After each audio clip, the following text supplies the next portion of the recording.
to be able to step up. Oh no! Magoli gets a triple, and there's only one man left to tell the tale.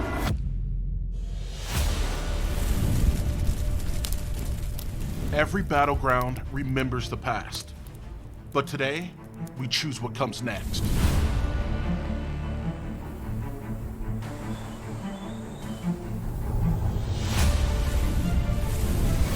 Every path resets, every choice begins again. What matters isn't what came before, but what you become now. This is your chance. This is your moment.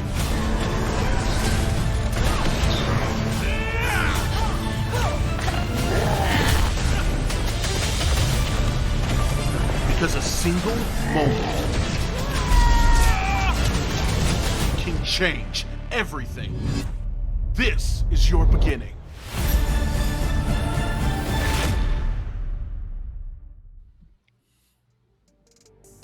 Predecessor people, how are you? And welcome back to day 2 of the PCC Spring Open qualifiers.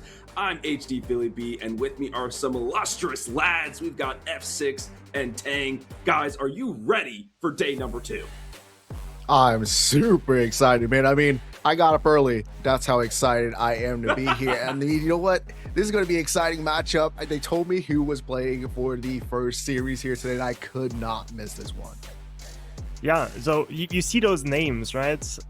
Shadow Tempo, Terminal Yappers, and you're like, who are these teams? But if you go a layer deeper, if you look at the players, and we've seen all of them in previous tournaments. So yeah, hi, I'm Tang. I'm pretty known in the EU scene. I've casted the last EU games yesterday. They were a blast to watch, and today promises to for us to have the same as well with Shadow Tempo against Terminal Yappers. 100%, my friend. So folks at home, I hope you have your tea, your coffee, your espresso. I know Six has got his locked and loaded. I just run on pure friendship, so I'm already jazzed up being on the desk with you guys. But at first, we've got to take a look at how we got here. So we're going to pull up the brackets and take a look at the NA side first, just to get a recap of everything, because man, it was such a banger couple of series yesterday. So let's see the journey so far throughout the spring qualifier 6. Yeah, I mean, the big thing for the NA bracket A side, the last game we were able to broadcast yesterday, I mean, it was an absolute incredible series. Me and Ego were able to cast this one, but Mach 10 versus F8, two titans of a team that we did not think were going to get knocked out. If you don't know, Mach 10, prior PCC champions with North on the team, one of the biggest junglers names that comes out of the NA scene. And going against Kofi, F8 as well, another big jungler name, right? I mean, these two have always been at the top and the pinnacle when it comes towards NA. And this entire group is so crazy because F8 had to forfeit their winners bracket run, right? So they dropped down into the lowest bracket, and this all cascaded into Flow State facing off against Mach 10 in that elimination game, where, as F6 was saying, Flow State with Kofi on the helm of the entire team managed to win it 2-1. So yeah, Group A decided and looking good. Spooky indeed. Well, let's take a look at the B side of things, because there's some great teams battling it out on this side of the bracket, mainly the Professors, the Suns, half HP. I'm rooting for those guys too. It looks like they're still in it. You love to see that. They've got a best of 3. Oh no, they got knocked out. Oh, no! The spoilers. My poor boys. F6, but still, we've got some great teams competing here today. Yeah, I mean, unfortunately, I'm sorry for your team there. Sorry for yours. But no, I mean, Suns versus Professors, right? That was the real key markup matchup of that B-side bracket, right? Such a good game, and really the rivalry between them, right? Crazy Fool separated from Survivor, playing for the Suns. So those two friends going at it, their power of friendship was strong because they're still friends after that match, but it was definitely not the same thing when they were down there on the Sanctuary. I think on that game, the question is Batzes and Tekken, are they still going to be friends? Because the way that Tekken was playing that Marigash in the off-lane or the Yurei was just a treat to watch. Yeah, so Suns come out ahead. On the other side, we had Hinzo against Wango. And yeah, obviously ATR comes out ahead. But the big thing about this entire bracket there on the B side is how close all of these matches were. We had 2-1s where each game go the distance as well. And yeah, it was just a treat to watch yesterday. and you love to see it. Predecessor is back, folks, and I couldn't be more thrilled to be here with you. Later today, we're going to do 2 EU matches, and then we're going to do 2 NA brackets matches later in the afternoon. So this is where we stand with our top 8 NA teams vying for those pinnacle points. These are going to be prolific matches you do not want to miss. So stay up late. I know it's a Sunday, folks, but make sure as you're laying in bed, get your computer out, your phone, whatever it is, and take a look at these ones. Yeah, I mean, top tier teams, right? We talked about pretty much who is the best of the best. I mean, besides Mach 10 being knocked out, that's kind of a big surprise, right? Everybody else is kind of expected to be here. And what I'm looking for is the dark horse of the NA scene later on is with SSJ. I feel like nobody's really talking about them too much, but I'm excited to see if they can prove themselves to now be one of the newer teams to come out of the scene. I'm looking at this bracket, and it would be kind of crazy because I'm seeing a same thing for Nightshade and Professors, right? Like Nightshade getting this upset against Mach 10. Nobody was really expecting it coming into this tournament. And now they're facing off against Professors as well. Like, imagine a timeline where both SSJ and Nightshade meets up in the semifinals. But yeah, I don't want to get ahead of ourselves. A lot of teams have something to say about that. But yeah, definitely a lot to look forward to. 100%, my friends. But you are here, my EU comrades, for some fine EU predecessor action. So let's see how we get. Hey, Tang, I'm with you because I'm always up early for these EU matches. I love this side of the scene. Such a technical, methodical way to play. We know that Nightshade EU have dominated the bracket thus far, and they will be going up against the Venivent's Many Hands, as 2 hands has switched over. Tang, you can give us some lore about that later, but we're going to head and turn our eyes to the lower bracket to start us off, folks. We've got Shadow Tempo and the Terminal Yappers in this best-of-3 elimination match. Yeah, I mean, we also have Raze versus Icewind. So these 4 teams, they already have to push themselves, right? You cannot lose going into this. So what do you think about it? Like, I know we have SD versus Terminal Yappers or Shadow Temple versus Terminal Yappers coming up, but still Raze, when you're looking at their scrims heading into this tournament, they were pretty much the top contenders, but Nightshade EU was just like, you know, it's game day. Like, it's a whole different type of thing. So they kind of, you know, hey, we're the prior PCC champions. So I'm looking to see how Raze is able to step themselves back up and really trying to get themselves to push themselves back up and maybe potentially versus Nightshade EU again. Yeah, I think it's a really good point about the difference between scrim results and then also like how it goes in game day. Like heroes like Diffang Mao, inherently they just work better in scrims. It's easier to get people out of position. It's easier to find those stacks. It's easier to just roll over once you get those leads. But on game day, you just suddenly see everybody play super calm, super collected, super smart. That's exactly why particularly on the EU side, to be honest, we see those long stretches of no kills happening because both teams, they know what is on the line, right? The PCC championship is not a joke whatsoever to these teams, so they just give it their all. And yeah, so some heroes, they just work better in scrims, some work better on stage until we're proven otherwise. And scrims are just kind of a testing ground too. What if we ran this composition? Because does that work for us? Let's try this character and see how it holds up against people that are all in comms, right? So there's some other like experimenting that happens. So, you know, and other teams try to keep some X cards in their back pocket. But besides all that tech, because you three, we could talk about it all day long. But there's some important information that you need to know, folks, and that is about pinnacle points.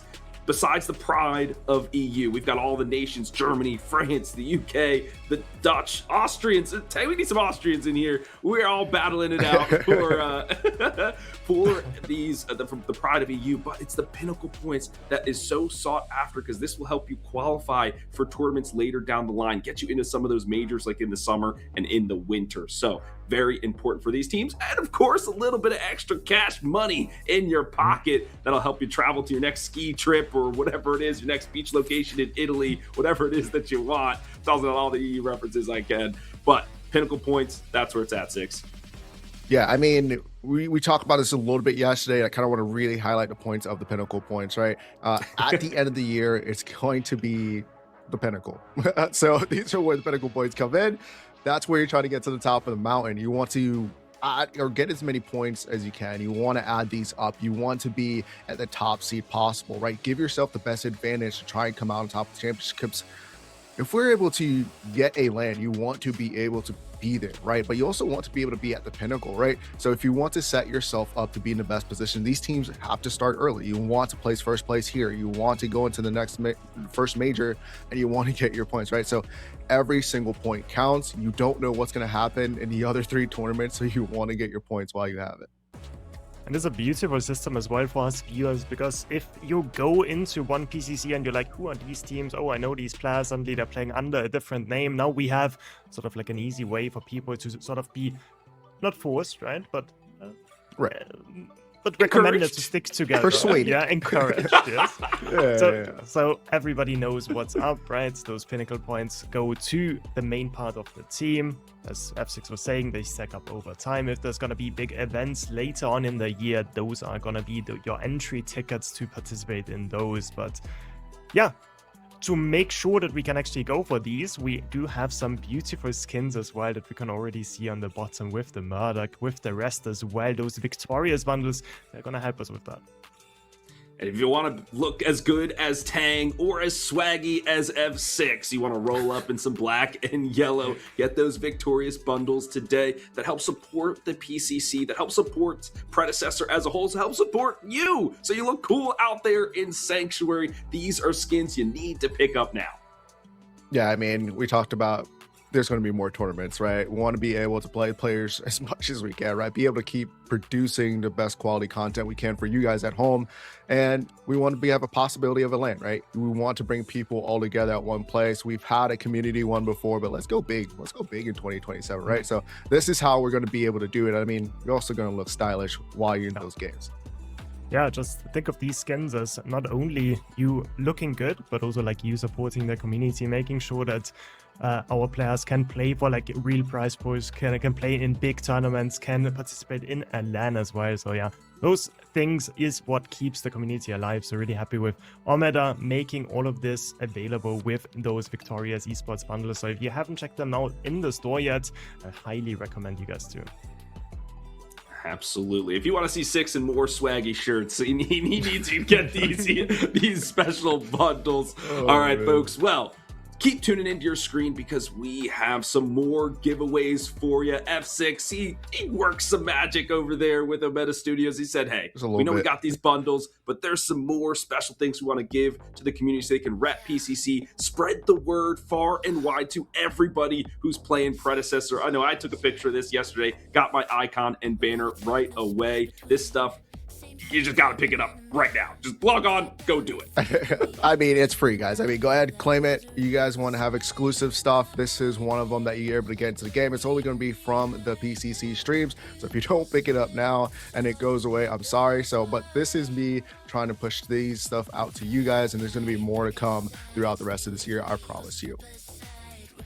Yeah, couldn't have said it better. Get the profile icon, get the banner, show everybody that you are part of our beautiful community, and yeah, just have fun watching as well.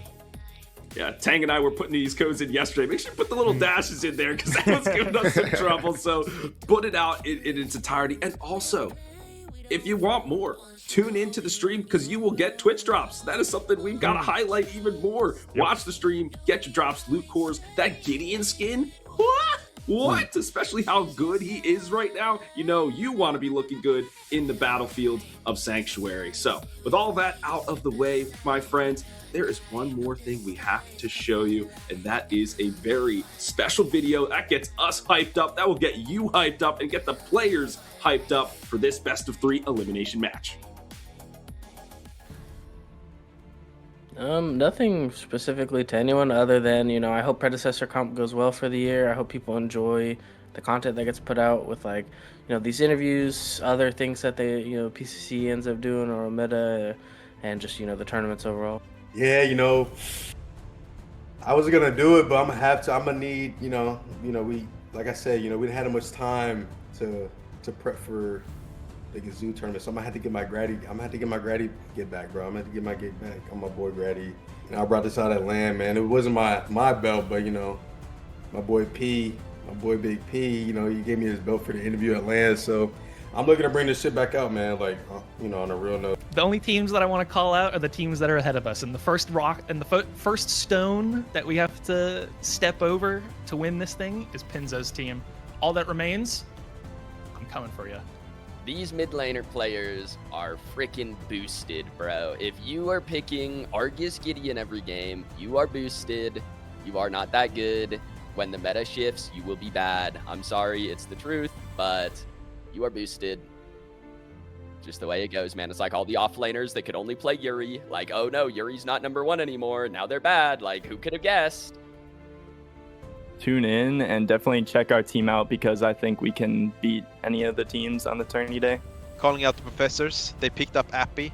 I don't think they know that he's gonna leave them in a few days, right after the tournament begins. When it comes to calling out a team, I just want to see what Nightshade has to bring up. You know what I'm saying? Like, I know we had like a little squabble in the last Soul tourney, but I do want to see Nightshade. If we do end up going against each other, you know, I want it to be a good game, a good fight. So at the end of the day, so I just want to put it out there and see what comes out, man. Just keep practicing, and we're ready to see you guys on the battlefield. To be honest, I don't really have to call anyone out. I'm not really worried about anyone in my lane, but I would say just watch out for me. All I'm seeing is a lot of these mid laners, fake players, fake boosted mid laners. This role, free on my screen. That's all I'm seeing. I'm seeing free in mid lane. Pure cinema to watch, and I can't get enough of just seeing the players just duke it out verbally and then also in the sanctuary. This finally, my friend, leads us into our match of the day: Shadow Tempo versus the Terminal Yappers. I think the Terminal Yappers, they must have modeled it off of me. I'm Italian in my own right forward there, all that jazz. I mean, the guy in the red, he's looking pretty good. What can you say, Six? You know what? I'm all about it, man. I mean, when it comes down to trash talk, I'm here for it. But like you said, I mean, for me, though, it's going to be the whole entire thing about Shadow Tempo. There's a little time thingy right there. I don't even know what that's called because... Hourglass. Hourglass, yeah. So don't worry, guys. The coffee will kick in just about 20 minutes or so. But yeah, you know, I just like the fact that they have a big sword behind it because it's all a bunch of stuff that really doesn't like go together. But you know what? It works. It works. Yeah, maybe it's like a play on like their team identity. A lot of players don't necessarily work together, but it's still enough to win or something. But I think more important than the logos might be the players behind them, because we do actually have pretty decent teams to show you guys. We have Shadow Tempo, probably the favorites coming into this, like big focus point there on the offlane side, right? We have Giroli there. On the off lane, we have in the jungle, we have Jax. We also have Kimbo in the mid lane. Secret and Remy are going to be this dual lane. So really strong players in their own right, have been sort of being close to this tier 1 of the EU scene, but sometimes drop down, sometimes drop up. Now with those roster changes, these are sort of the players that didn't quite make the cut to make it into a similar echelon as a Raze maybe, or as a Nightshade, or as a Benny Vance Many Hands. But these players, they could make the jump, right? I wouldn't put it past them one bit. 100%. And on the other side with Terminal Yappers, we have the side of Guileless in the off lane. That is that off lane matchup. We're going to have to highlight it consistently. And I know our casters, Spooky and Fraukin, will do just that for us, because those two, a little bit of a friendly rivalry. They've matched up in that off lane time and time again. In the jungle, though, for Terminal Yappers, we have Calipito, one of my boys. Played with him in a number of draft leagues. Such a fun guy to play with. Maybe not always rated, but I love playing with him, and I know a lot of other folks in the EU scene do too. We have Dawala in the mid lane. Raichu from Spain, he is the support. And then only Pooks. He's kind of new, guys. I want to see what he's got here today, Six. Yeah, I'm definitely looking at Only Pooks. I mean, just not because his name is amazing to me, but just because, like you said, I like to see the new players come up into the scene. And I know for EU, there's always like this kind of thing of like, man, new players can get in, and I love to see what they are doing over there on the EU side. So I want to see him kind of show out a little bit, right? I want to see what he can prove as well, to be able to be like, you know what, guys, I'm going to be a top contender. I might not be at the top just yet, but I'm going to show you what I can do down on the Sanctuary. And there's no better way to show it than right here on the PCC EU stage, right? It's a big matchup against Shadow Tempo, but honestly, Terminal Yappers,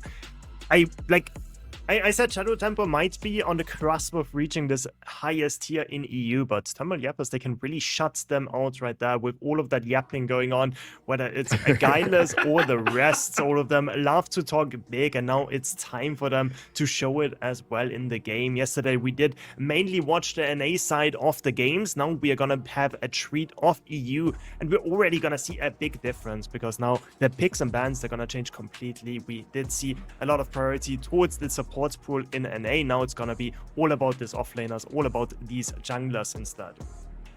And it makes sense that Ure is the first one taken off the board. Our statistician D-Dog put together all the numbers from yesterday from all of the matches, a Herculean effort from him, and 3 times Shadow Tempo has banned Ure. That's one of the most banned characters they have, so that's just like there's no brainer for them. On the other side, the Rhinoceros, that's going to be taken out of the hands of Giroli. He's so good at some of those bruiser characters like Grux, Greystone, Zaros, and so forth. And then Neon, the Renegade 6, she just can't get any playtime here.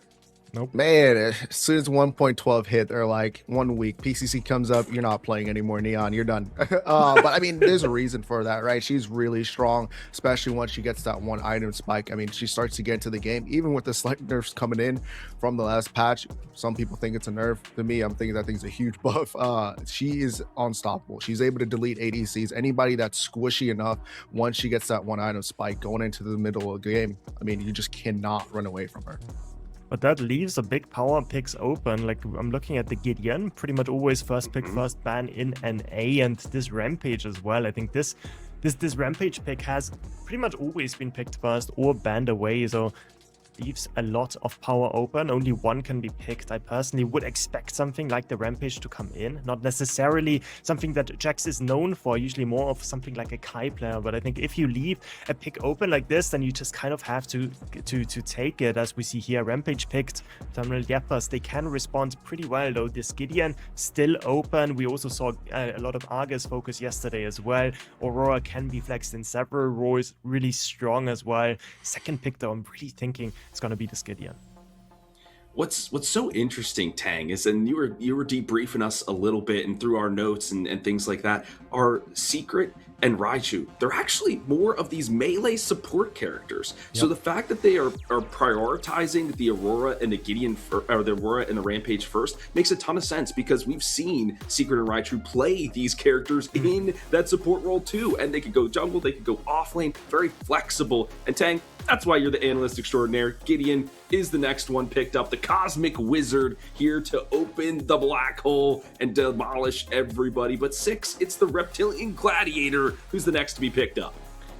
Yeah, and this kind of speaks to me more like Gorali, right? I'm looking at him inside with the Zaris in the offlane, so I want to see what Thermal Yappers have to pick up for, but for that, the Rat, Mako, being able to make the presence. And this is also a strong support, right? You will talk about just being active. I mean, he's pretty much a melee kind of range support, right? But with a little bit of a range attack, right? I mean, I feel like when you have Mako on your team, he gets in there and he wants to fight you with that shield proc, and it just becomes a nuisance. You're like, I can't catch this thing. His passive gives him movement speed. You're like, he's running away. He's also chasing me down. Please help, jungler, come gank this lane.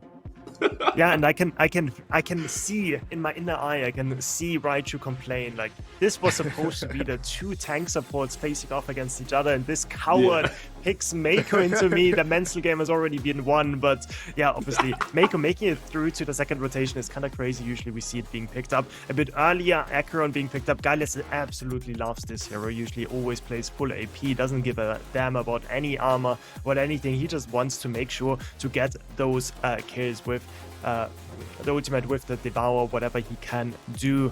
The other side, though, as you said, right, Sarah's on this, on Giroli most likely, really known for it as well, so it's going to be a banger of an offlane matchup. We see the Bellica ban come in, we see the Murdoch ban come in, as well as those respective lanes are getting pinched.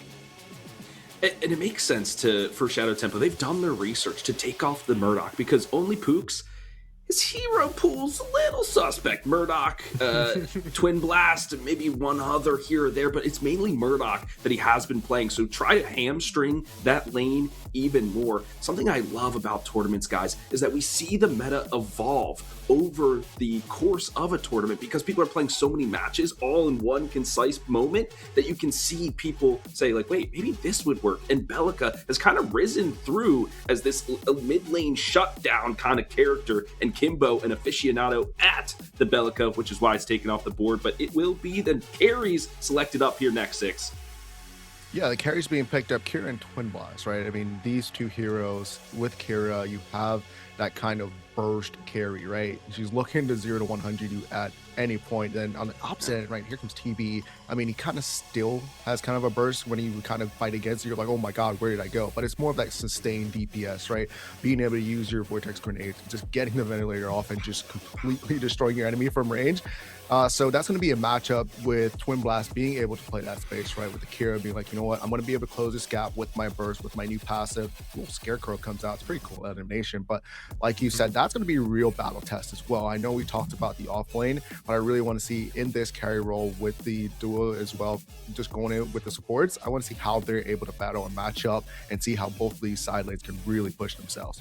I like the Twin Blast pick though. Like we don't necessarily see too often in EU. I think it's more of an A pick. We did see her have insane win rates yesterday. I think it was above the 70% mark with a good number of games as well, I should say.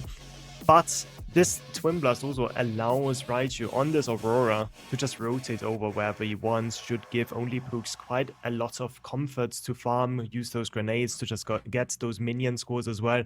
So I like the idea of Terminal Yappers, but I'm just looking at the straight power of the Shadow Temple team, right? We have so much lockdown, the ARG is also being locked in, like some NA teams are gonna be flabbergasted that was the last pick, because usually we see it really early on. Instead now it's all gonna be about those bruisers in those early draft segments, right? And then the mid laners come after. So yeah, Shadow Temple, I think they've just drafted so much strength in terms of the heroes that they've drafted. So I don't really see how Terminal Yappers can really fight into that. Well, gents, the drafts are set here for game one in this best of 3 elimination match. It is time for our predictions. And I'll fall on the sword first here for you guys, and I will go first. I think I'm liking the Shadow Tempo side here. I'm a big fan of the Zarus. It's one of my favorite characters. But I really just like this Kira and Mako lane. I think there's just going to be a lot of pressure and poke through it. A lot will be riding on the Rampage to make some rotations, get those rocks. But all when it's all said and done, my prediction will go to Shadow Tempo. Six, what about you? Put me on the spot once again, you know. Dalmatian treatment. Always asking me questions, you know. I'm not playing. Yeah, I mean, when you look at the Terminal Yapper side, right? I knew you just highlighted Shadow Temple. On the Terminal Yapper side, I'm looking at the Gideon, right? And I'm like, oh man, his changes, his reworks in 1.12, his burst damage, so much. And with the Aurora, it's a lot of CC with that Cryosism, being able to utilize the blink with it. You're like, man, there's so much that can just attack you. But at the same time, like you said, with Shadow Tempo, the Argus, Mako, and the Kira, I just feel like if they combo so well, they'll delete anybody who tries to contest them. So even though I'm a little bit distraught to do this, I'm going to have to go with Shadow Tempo here. Classic character to play into the Terminal Yappers. I mean, there's a reason this Rampage has such a disgusting win rate. I believe it was around 90% by the end of day yesterday, at least in NA. And I was wondering, will it have the same success in that off lane as it does in the jungle? And I'll be honest with you, Falcon, when I saw the first blood, I was like, maybe this isn't going to go so well. But you just got to trust the process, because Jirali, like you said, is an absolute madman, setting his team ahead, creating so much space for the rest of the team. And frankly, I'm interested to see how the desk is going to break this one down, so let's toss it over. Whoo! If that didn't get your blood boiling and get you hopping out of your seats, that's why I don't even sit, guys, because I know this is just going to be exciting predecessor action from start to finish, and G. Rolly got us started there for sure. I mean, boy, Six, what a match. Man, Girali, like I said, my favorite all player now. I don't care what anybody says. That man is pure content. it's not that he doesn't back it up, because we saw through that game, and we'll go through it a little bit later, but he definitely is my favorite offlaner after that one. I mean, I'm just gonna say so much. Ray, he nerfed Rampage in the offlane for us morsels, but when a god amongst men like Giroli picks it up, then it's a different story, and that's what he showed us in this one. Yeah, what a game this was. I was judged by all of my NA colleagues for a gameplay that was supposed to be methodical, I'm just gonna say, but that was completely turned over its head with whatever happened on the offlane. Sometimes you gotta flip the script, catch your opponent off guard, right? Guys, I've been working on making this like Pokemon type chart for the offlane of like which matchup is better into what. Six knows what I'm talking about. Rampage and Acheron, I think that's gonna be a big plus there for the Rampage moving forward. So that's a matchup maybe we want to stay away from. But to even highlight that further, we've got a couple of replays to bring up and kind of analyze. The first one here is hyper aggression from Giroli. We're going to chain some clips together. This is that first blood that Spooky Mars was talking about. Maybe a little too much aggression from Giroli, but he definitely rebuts it back here with a couple of kills. Six. Yeah, I mean, first 10 seconds, I was like, nah, Tang, this can't be it. But as you can see, like, he's just like, you know what, I'm gonna go get my kill back. He gets it back, but then he stays in lane. I know he has the wave prio here, but look at him. He's chasing down Guileless, and I mean, he wants that kill. Like I said, pure content and termination. Yeah, left-hand side was the comeback, though. This Twin Blast gets caught early on, and that was pretty much the only action we saw that was not on the offlane. I think the big thing to watch out for on that right-hand side in terms of like what Giroli actually did is, because it's very complicated, you have to jump before you rumble, so you don't lose the movement speed, and then you can just run down whoever you want. And that is exactly what we did see happen to the Acheron over and over again. Calypso tried to stem the bleeding, but it was just not meant to be. Really tough there. It was definitely the Giroli show for sure. Our observer Bengal Mac was like, guys, I'm trying. I know I want to look at that, but we got some other things to show. There are other players out here. So Bengal, we appreciate all your work there behind the camera. Well, I mean, we keep harping on it, fellas, and I apologize for it, but it was the Giroli show, and we are going to roll into another clip. This time, it was a big outplay from the big man himself. I thought he was dead to rights here, but in the behemoth form, the quick rock out and a quick punch to the face. He wins another tussle in the off lane. I mean, oh my goodness, Six. I mean, he just outplayed Guileless there, right? He's being able to, like, you know what, I got Behemoth. He stayed in the jungle was really the big thing, right? Being able to get that extra regen. I think that's really the big thing that really kind of set him up to win that fight. A little bit longer for his rock cooldown to come up, and once the boulder's out, you know you're dead.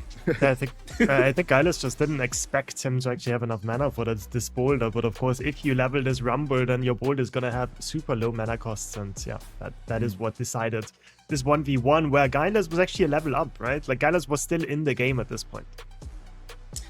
And that wasn't in the game for much longer. And speaking of ending the game, we've got our final fight that allowed the great take for the big prime and then run it all the way home. I actually am going to pause it here, folks, because Tang, I want you to highlight some of these items here. Let me get the little yellow thingy, the yellow marker, right? There we go. Because, I mean, look at this build. The Hexbound Bracers, as you mentioned, providing that mana for him throughout the game. Yeah, we can't actually see it behind the replay, but as you said, Philly, it is the Hexbound Braces, making sure that Giroli is always up in mana. Of course, in those early levels, we always saw him with a low mana bar, but now with that Hexbound Braces complete, he can just rumble his way towards this Guileless. And what we are gonna see in this play as well is that once this fighting happens on the right-hand side, we see this rotation over, right? Aurora, a lot of mobility, same as Gideon. They just try to gap close, try to cut off this rumbling Rampage, but of course, at this point, Giroli strong by so much time. And as this replay keeps going, Giroli just baits them in with low HP bars, blink forward. Guileless just has nowhere to run, and this is where where the Gideon, where Duala actually thinks he has a chance, pops the black hole, but Giroli is just unstoppable. Yeah, just a massive play from him. And folks, you may be seeing that green aura that keeps emanating from the Rampage, and that is the side of this new item here, the Inquisition. So anytime an ability is used, it just bursts out some extra damage based on your healing. So as you're chasing opponent down, especially with this near war boots that he has going on, he's just crushing people under his mighty fist. But not only that, wary to these team fights, as you know, the black hole, as Tang mentioned, does come through. But Six, it's a huge rock from Giroli that kind of keeps everybody in it. Let's see if I can slow this replay down and we can get a quick look at how that rock comes through. So he does get duped upon the call, even to lock him in, Six. Yeah, and I mean, you lock him in. He quickly turns, so I think that's just the comms of the team, right? Being able to, like, we need to stop that Gideon black hole to get that damage off. And really, if you like, pause it right here just a little bit, you'll see the Mako come in, and Giroli's fighting here for his life. He should be dead to rights, but Secret comes in, big clutch heals from the Mako while the Rampage is still in the jungle. So he's able to stay onto that fog wall, and I think that was the biggest, like, my highest impact IQ play that Giroli was doing the entire game. Staying in the jungle when he's taking those fights inside the fog wall, and the enemy just could not stop that healing with those two together. Sheesh, so much healing in the jungle. That's a great point. Great shout there, Six. In the jungle, it gets all that extra healing. They roll that right in to the big prime, and they have all of these waves pushed up. Right, look, this mid lane, these ones, it's definitely going to have some extra prio pushing in, so they know the waves are with them. They can just run it down mid. They do just that and, you know, take this one home. So fantastic teamwork ability from Shadow Tempo. Yeah, maybe they were mismatched, the leftovers of the leftovers, but they're getting it done here in game number 1. So fantastic work from these guys, and they'll take the big prime here to boot. All right, I think that's it for our replay. So thank you, Cassie, for bringing up the telestrators. Tang, got to toss it over to you, my friend. What can Terminal Yappers do to adjust going into game 2? Yeah, well, first of all, we did see why this Rampage is first pick or ban this entire tournament. I mean, it just makes sense, right? This guy was just kind of unkillable. I was thinking that maybe those nerfs are gonna pull him away from this offlane into the jungle instead, but of course, nothing like that happened. This Acheron pick that Guileless loves usually works pretty well, but of course against this Rampage he just didn't have any buttons to press, even with Calypso on this Chimera being over there. So I think it just has to be this entire sort of draft thought over. I don't really love this Chimera pick as well with losing lanes. Usually you want to pick it with something that is super strong where you can invade the enemy jungle, because if you don't, you're just gonna get outscared.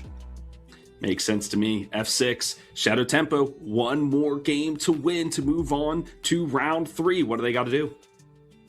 I mean, just keep doing what you're doing, right? I mean, if you let the Rampage go through, you know you're able to win there, right? So you already have a 1-up in the draft. You're taking away a ban that it has to be on the Terminal Yapper side, right? So you're already winning the mind game going into draft number 2. You just got to be ready for whenever that comes in. You know what's coming. The Rampage is not going to be available for you. Let us know what you got else, right? There has to be more than one option for you guys to come out on top on PCC. Makes sense to me. Well, Shadow Tempo's winning, and we want you to win too, chat. So we've got some cosmetics that you can grab right here, right now. Claim this code, take a picture, do whatever it is that you need, screenshot it, send it to your friends, send it to me even. I will claim it too. Just do everything that you possibly can to grab this stuff today.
Welcome back, predecessor people. It's HD Philly B, F6, and Tang here on the desk for our first match of day 2 of the Spring Open qualifier.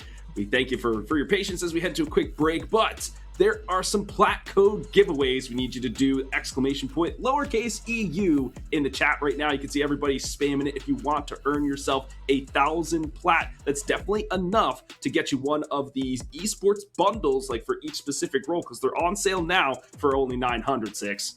Oh man, you know what? You sounded just like my commercials on TV, and that's what I love. I'm just like, you know what? $9.99. Yeah, I'm in there. So make sure you guys get that plat code and make sure you spawn to the predecessor game. So make sure you claim it before it gets re-rolled, because that'll be a little bit upsetting, Or you wait until the sale is over, and then you are allowed to spend even more than that. Let's abuse the sale while Omada is giving us a bonus. I think should be the smart play. But yeah, what a game we had between Terminal Yappers and Shadow Tempo. Definitely did not disappoint. People were like, okay, yesterday we had very methodical games out of EU. We had NigeDU versus Raze give us a masterclass in how to slowly win a game, attrition warfare at its finest. And today Charoli was like, okay, let's just do something completely different. He was looking like Donkey Kong out there, rumbling over everybody. I know Terminal Yappers in their quick break between matches definitely going to adjust some things. But guys, it's time for P's and B's. The draft is ready. I want to see what adjustments the Terminal Yappers make. And we have these graphics on the left and right of your screen. Folks, you can see how the team compositions were laid out for game 1. 6 for game 2. What do we got? I mean, Terminal Yappers, I'm a little bit upset. I'm hoping that second ban is going to be the Rampage. I really am. But I mean, Muriel is definitely a staple ban. Right now, she's very strong inside her role. I mean, they're able in 1.12 give her that stun, change it down to her R&B, but it is what it is, right? You get a stun, you get a healing, you get shielding, you get an ultimate that reduces your reduction of damage that you take. So a big sack up here, but the fact that I don't see the Rampage ban, I'm a little bit questionable on this. Ooh. Terminal Yappers have the opportunity, as you said, F6, to pick this up for themselves. I think watching this first game, I think this is a must pick. If they don't pick this, then it is going to be Shadow Tempo rolling with it once more. Instead, the Rumble is going to go into either Calipito's or Guileless's hands. We had a previous draft beforehand. We had it respond with the Gideon and the Aurora. Now, of course, Aurora being banned away means Gideon should kind of be a no-brainer. Neon being banned as well. Banned away as well means that in terms of the mid pool, should probably be the Gideon or this Argus. Instead, we are also going to see the Saros being picked up together. We did see a great game out of Jax, honestly, did play a bit more into this defensive style. We did see him pick up a lot of armor than this last game, but the second pick should be the Gideon. Circles on circles. I wish we could call this the microwave comp, but maybe we call it death and destruction comp. I don't know, but basically they're just going to be layering their ultimate abilities to destroy every pit fight imaginable. Shadow Tempo. So I love that there. This Aurora ban, I just want to move back to it because a lot of it influences your crest choice. So there were a ton of brutal axes that were picked up from in the jungle specifically and in the duo lane, right? That just cleanses away the cryoseism, slow, and crystallization. Keeps the damage, but you keep that slow off you. So now with the Aurora off the board, they can itemize differently with their crests moving forward.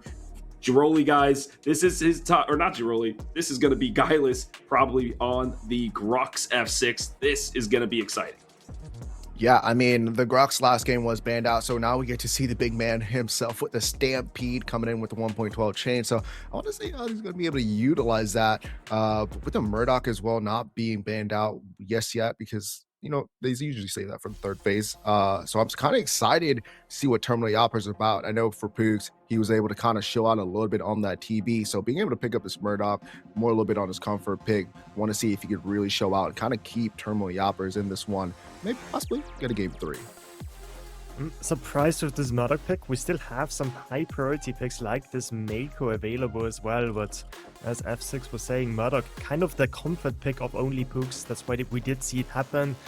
Now though, in this Mako being picked up once more, Raichu winning sort of this mind game of, okay, I'm the more Giga Jet support, I'm playing those tanky characters, you are going back on the red on the rock. So yeah, it's gonna be Secret on the Mako. Now we run into the second phase of bans. Richter, one of Raichu's most favorite heroes, immediately banned away, making sure that to pinch this pool as much as possible. We see on the other side still has some bans left. We don't know if the Ceros is gonna be in the jungle or in the off lane. I think Giroli also loves to have this this hero. Usually we know him for First Blood. I mean, we always saw the previous game. I don't really need to say it again, but yeah, Skylar being banned away, making sure to pinch this ADC pool. But honestly, it doesn't make much sense. If you know Remy, then you know he absolutely hates the Skylar, so I don't think he would have picked it regardless. And I think the way that Shadow Tempo is drafting to me this time around, sometimes, yes, it is about strong picks, etc., but you also have to make sure that you're drafting for what your team can play and is comfortable with. So they drafted their carry last, and it was like, it didn't feel good. So getting Pook on the Murdoch early will make him feel more comfortable in lane, and maybe that's one they can decide to win. Yeah, the Skylar, I get it, because maybe he's like, I don't want to play into a Skylar just in case. You try to make your carry feel as comfortable as they can, but it will be the Kira once more for the side of Remy. They were bursting people to oblivion F6 in game 1. Yeah, I mean, excuse me. As you talk about carries, right? Kira burst. You know, the way she was changed and adapted to in the 1.12 changes, she is a absolute menace when it comes to society if she's able to get all her rotations off into her passive. So I want to see how that's going to be played as well. But I mean, look at that. You have Alka and Veil coming up. I mean, the CC on Terminal Yappers right now is looking kind of crazy. We also don't know what is actually going to be in the support role. Like, theoretically, Bale, Grux, Rampage, all of them are like typical Raichu heroes. Like, if you see him in ranked and you see him pull out all of these flex support picks, honestly, they can swap it around however they want. Not particularly sure what is the best matchup into the Mako, but I do know that Shadow Tempo is gonna try to go a bit more into this magical power route with the Quang being picked up now as well. Is gonna go into the jungle. I'm not really expecting Giroli to head into the match with Quang, so it's most likely gonna be the Ceros in the off lane, where we know that Giroli loves to box as well.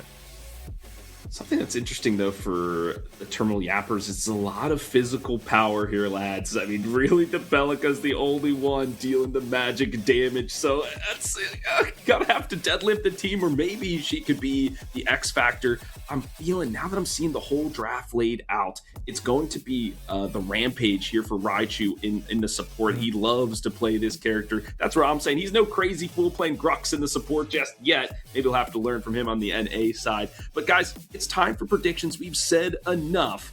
I think looking at these drafts start to finish, I love the circle in circle action. For me, it's got to be Shadow Tempo. 6, what about you?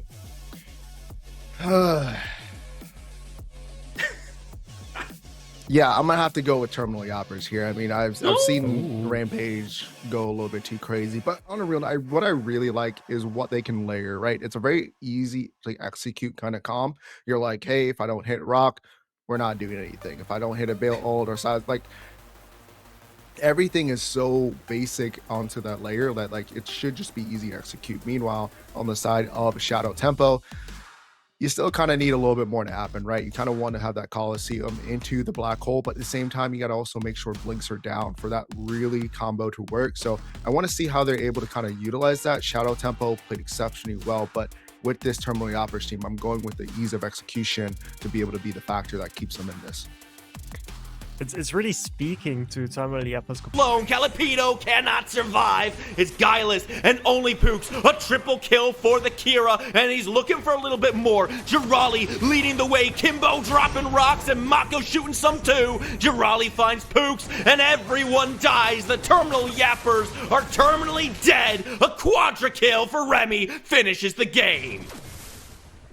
Once again, Gironi gets the early game. Remy takes out the late. And Eternal Yappers, they went all in. They tried to kill the Kira whilst Mako wasn't there. But it wasn't enough. They didn't have only Boots and Diala there to make sure that the damage would stick. And Remy surviving through everything at the end meant sure that the core was going to fall down 2-0 for the side of Shadow Tempo. And in two very different games. The first one, absolute carnage and chaos. The second one, slightly more measured, but Gironi still doing Gironi things. Yeah, that's an insane game to watch. These fights were so split up. Dialwa being left alone and dying to minions. I mean, that really can't happen. You have to have someone there making sure that your mid laner, your main damage, is going to survive something. Unfortunately, the backline wasn't on the same page. We never saw the gravity cage come out. But frankly, Falcon, I think we've seen enough of this game. Let's send it to the desk. Let them yap about this. Spooky Mars keeping us laughing all day long, and Falcon with some fantastic insight into the game of Predecessor. We thank you, lads, both for a wonderful cast and a great series overall. We're back on the desk with HD Philly B, F6, and Tang 6. What a 2-0 victory here for Shadow Tempo.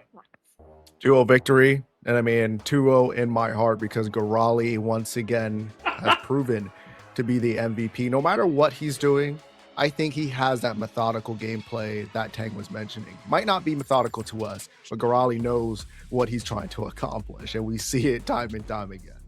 Yeah, the method is only in his head, I believe. But yeah, what a game we had. Definitely not a disappointment at all to watch, and just, yeah, gave us more than one smile in the back end as we were watching this one. But yeah, also shoutouts to the Terminal Yappers as well. I think they had a good performance as well, especially on the second game. We had only Pooks come into the comp scene, and honestly on the Murdoch was a boxing Remy in those 1v1s, so was having a fantastic game himself, the rest of the squad as well. Just sad to see them go, but that is how the cookie crumbles.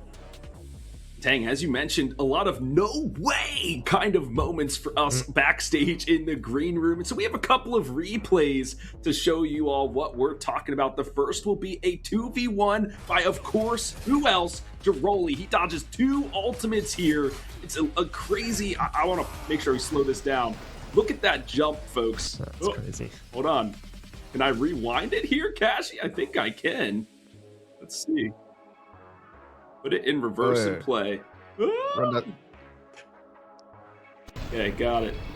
All right. Direction, play button. Here we go. We're going to look at it in reverse, folks, so that we can see the exact moment he jumps out of this ultimate, guys. This is insane stuff. Look, as soon as the Kingslayer comes through, he is going to be good. Hold on as I get this situated. All right. Slows it down. The Kingslayer about to charge up and jumps right over it. F6. That is insane. Yeah, I mean, Tang pointed this one out, but man, just being able to utilize that Coliseum, because once you're able to pop it off, you're able to kind of just cancel certain abilities, right? And it's a huge impact for him to be able to get that kill on the side of Gorali and be able to escape, because it leads to more.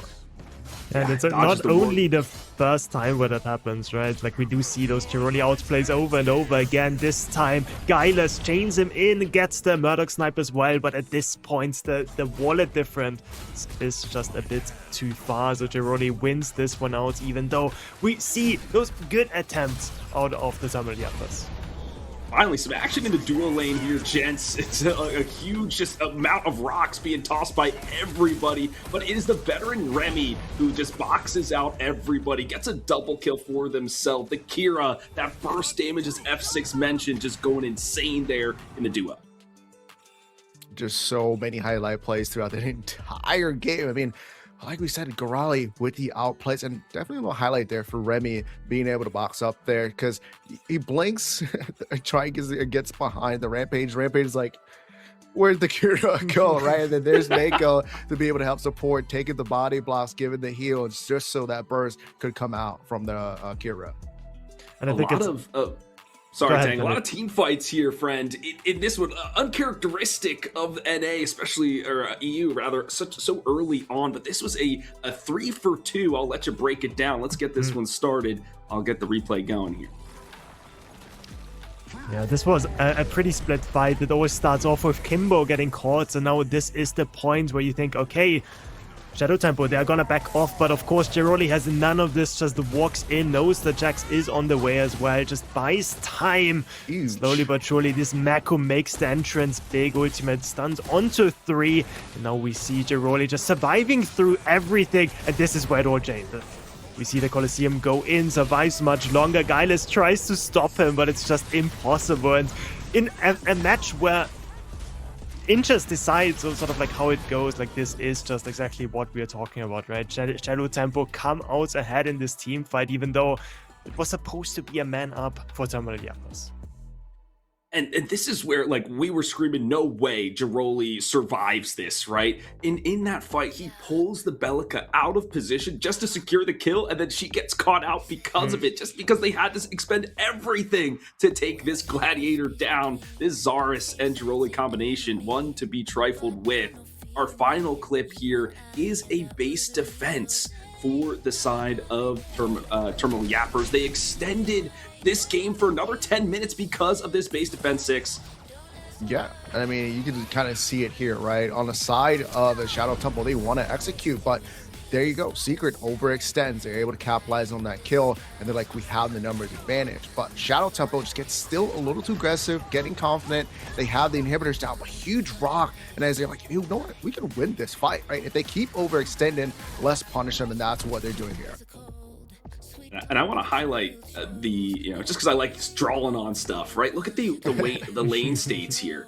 They know they're trying to extend this fight, so if the minions can push in, they can get some extra pressure on the core and maybe even take down this third inhibitor. So I like what they were doing there. They overstayed their welcome, maybe a spec Tang, but I see the vision from the team. Yeah, just so greedy though at this point, right? Just walking in like this, and we see sort of the immediate punish coming in from Terminal. Yeah, but it's still closer than it should be. But the man to mention there, of course, is only Brooks, just dishing out so much damage. Raichu playing distraction duty, and there Remy walking in one further, gets one kill, but then gets traded out afterwards. So in the end, it's a 4-for-2 in this extended play. And as you said beforehand, Billy, this just extended the game for another 10 or 12 minutes or so. Yeah, so Terminal Yappers gave themselves one final chance. Unfortunately, couldn't close it out. Shadow Tempo just had all the tempo going their way.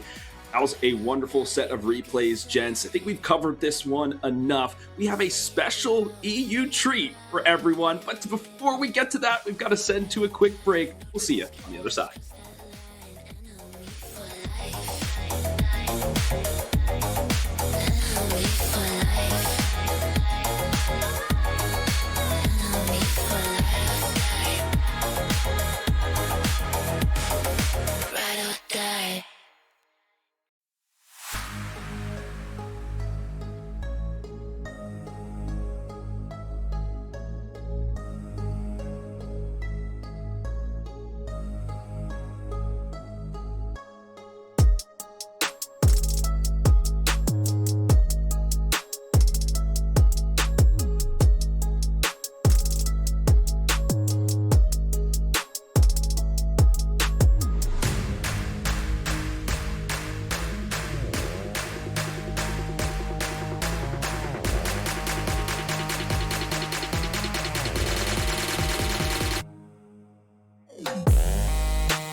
welcome back, predecessors fans, to the Spring Open qualifiers. Philly B still on the desk, rocking with F6 and Tang. And as I mentioned before the break, we had a special treat, and that's because we are going to Game 3 of our other lower bracket best of 3 final. 6, this one knotted up 1-1. 1-1, man. Something that you're like, Raze, what's going on here, right? So, I mean, this is a close best of 3 game, and that's what PCC is all about, you know, just creating those contents. You never know really what the matchups really are like, right? You can see it on paper, but once it comes to game day, it's like, is it really what's going to happen that day? So I'm excited to see who comes out on top in game number 3. Yeah, super excited to see Icewing as well on the broadcast. They are a team, honestly, that not many people have on their radar, but there are some really good players on this team as well. And I think if you mention Icewing, you just have to mention this duo lane. Mainly Phoenix there on the ADC role has been on a tear in ranked, has been fighting for the top spots as well. But the rest of the team is no slouches either. We have Moreno, we have Striker, Voront, and Chains as well in the offlane. So this Icewing team, even though they are going into this game as heavy underdogs, we can see it right here. Score 1-1. This next game is gonna decide who makes it through.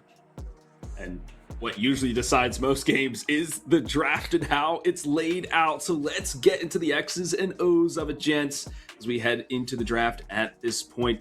I mean, on the side of Race, you have the likes of Manq and Sagu. I mean, these guys, it's like almost hard to ban them out. Their hero pools are so emphatically large. It's just difficult. I don't know how Icewind goes about this.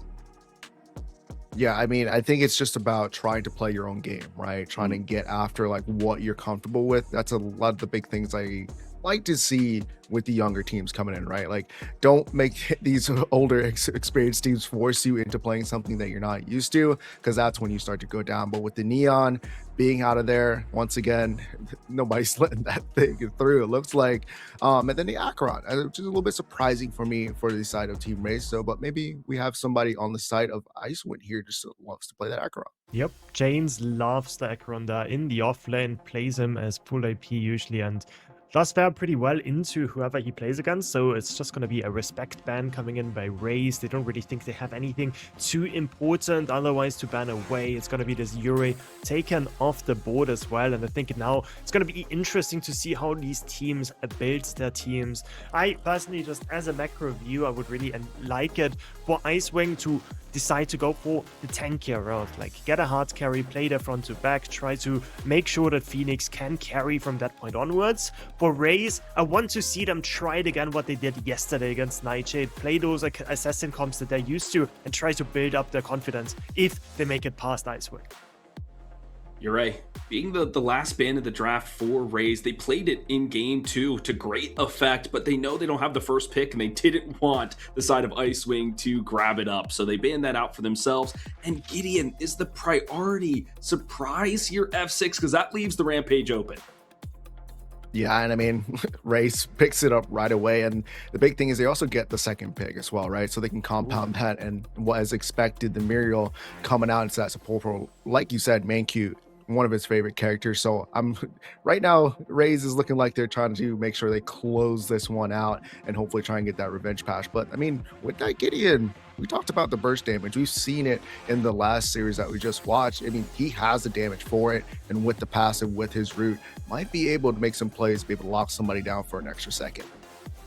We also know that Maya loves the Argus picks, so they don't really need to pick it in the first rotation, can wait a bit longer. On the other side, we see somebody that has not been making an entrance for the longest time. With the Aurora being up, I was expecting that one to be picked up. Instead, it's going to be this Decker.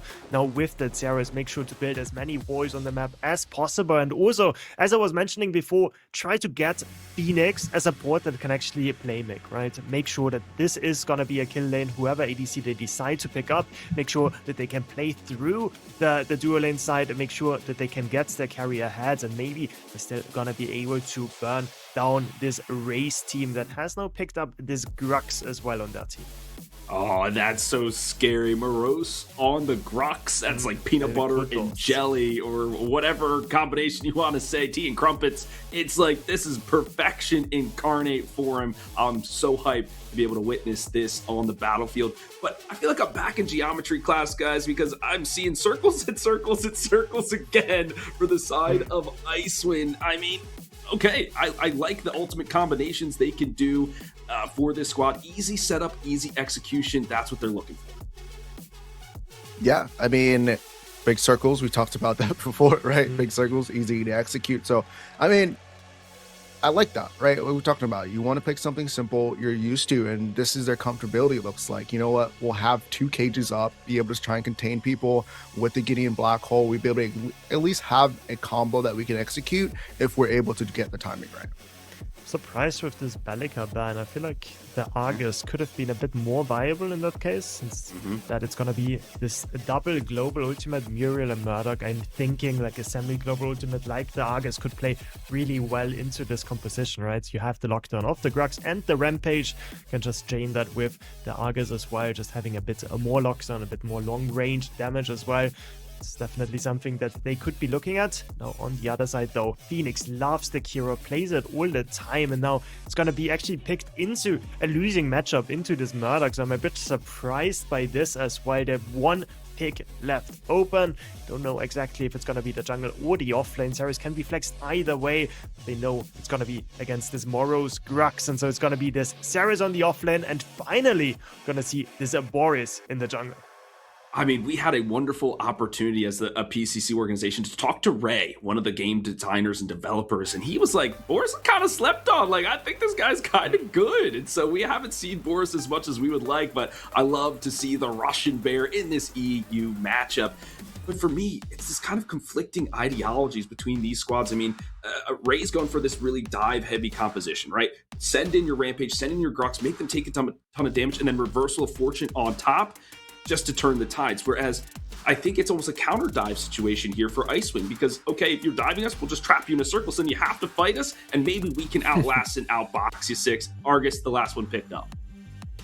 And I mean, Tank called it, right? They don't need to rush that pick, right? And I think this is what kind of cements their team comp, right? Because even if though they're diving in, their backline has some CC, has a little bit of control of that zone, right? So Argus does a lot of damage. He doesn't necessarily need to be in the fight as well with his ultimate. He can be a little bit further away and snipe you through, and especially depending on which augment he goes, he could snipe you anywhere on the map. So I think that's a good pick to round out their comp so they don't get too focused on, hey, we need to rush in, but their backline has the Murdoch with the traps, the buckshot, with the Argus, having that Dread and the Dreadnova, the Dreadnova and the Ether Crystal to be able to at least peel for themselves in that backline while still having an immense amount of damage.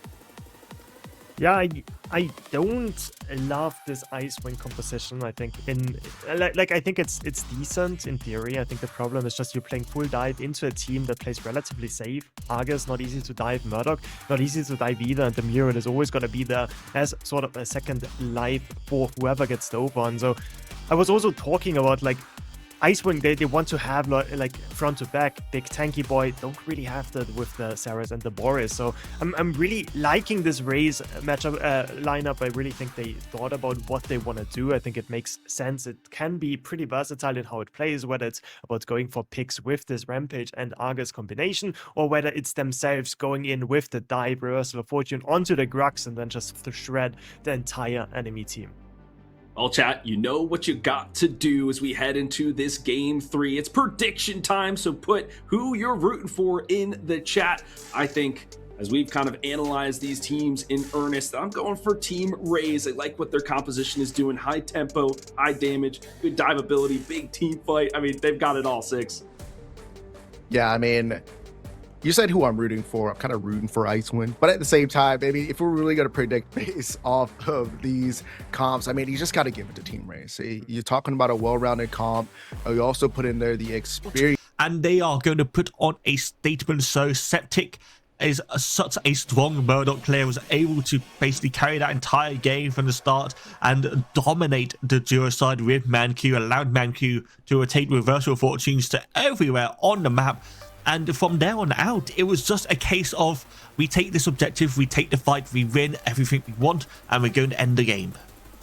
And really, Race just put themselves in a position where they started reversal fortuning aggressively. It wasn't even a reversal at that point anymore. Sagu jumps in, Manq's right on top of him, and the team just cannot move. It's a very good attempt from Icewing. They showed a lot of effort. I liked the aggression on those objectives, focused on what they could do. Clearly, they never gave up. They were still willing to put out damage and take those fights. Lee was just a bit too much for him, Falcon.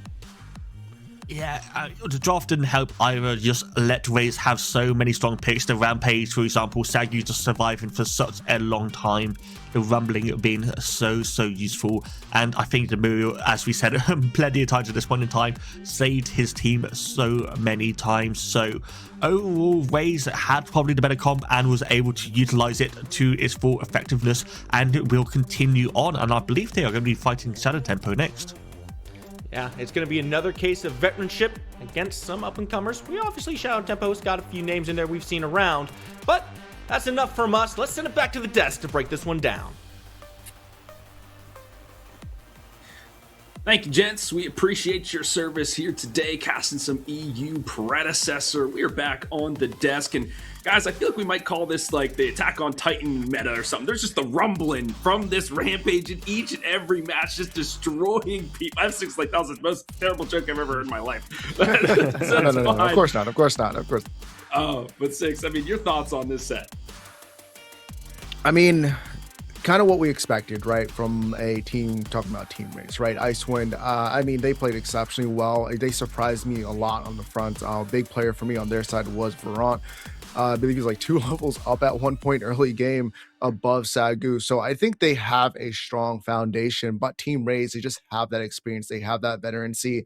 They know how to play together, and that's how they were able to execute and come on top on game 3. Yeah, it's also it was such a hard composition, I think, to play for Raze, especially after this early kill onto this Kira. This dual lane just sort of snowballed into something that is just unbeatable, right? Like this Murdoch, already a really good matchup into the Kira, and then once he gets rolling even further, then it was just, yeah, it was just not going to be fun for the dual lane of Icewing to play. And yeah, on the other side though, I think the top side was doing really good. So the offlane with Borond, the jungler, plus Janes there on this Zeros, they were actually getting some advantages in the early game, as F6 was saying, but in the end, just not enough against all of the stuff that Raze had to offer. Tough look, but you love to see the bear on the battlefield. Varant, we have a couple of clips because this guy, we thought he was being an escape artist out here. It was so many times we're like, wait, this guy, he's gonna live. Ended up falling anyway, but let's take a look. We'll set up the replay for now. This is him going for an attempted gank in the duo. Good rush in, but it's that reversal of fortune that stops him up, Six. Yeah, I mean, this play was right. There's so much that he could do, but then, you know, we talked about how strong Muriel is, right? As soon as reversal fortune is up, that person that's getting ulted just immediately just is okay, right? You have so much damage reduction that it doesn't matter how much magical physical power you have, there's not too much that you can do. And Septic had all the damage, but here comes Saku with a little bit of a cleanup here, just diving that back line.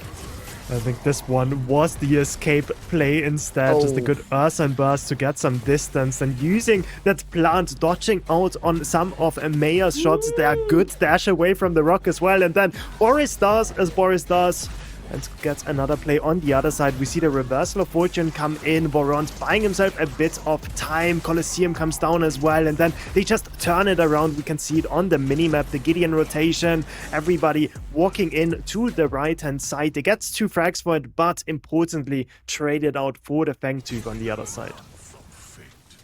I paused it there for a second, Six. Sorry, because I wanted to highlight the items from the Boris, but I was a little too late on it. He goes for the Sky Splitters first, which makes him a little bit squishy, but then follows it up with the Draconum, which adds that extra durability and restores health on takedown. So that helps him in some of those fights later on. So that's why they were able to sustain through that 2v2 and turn the tides.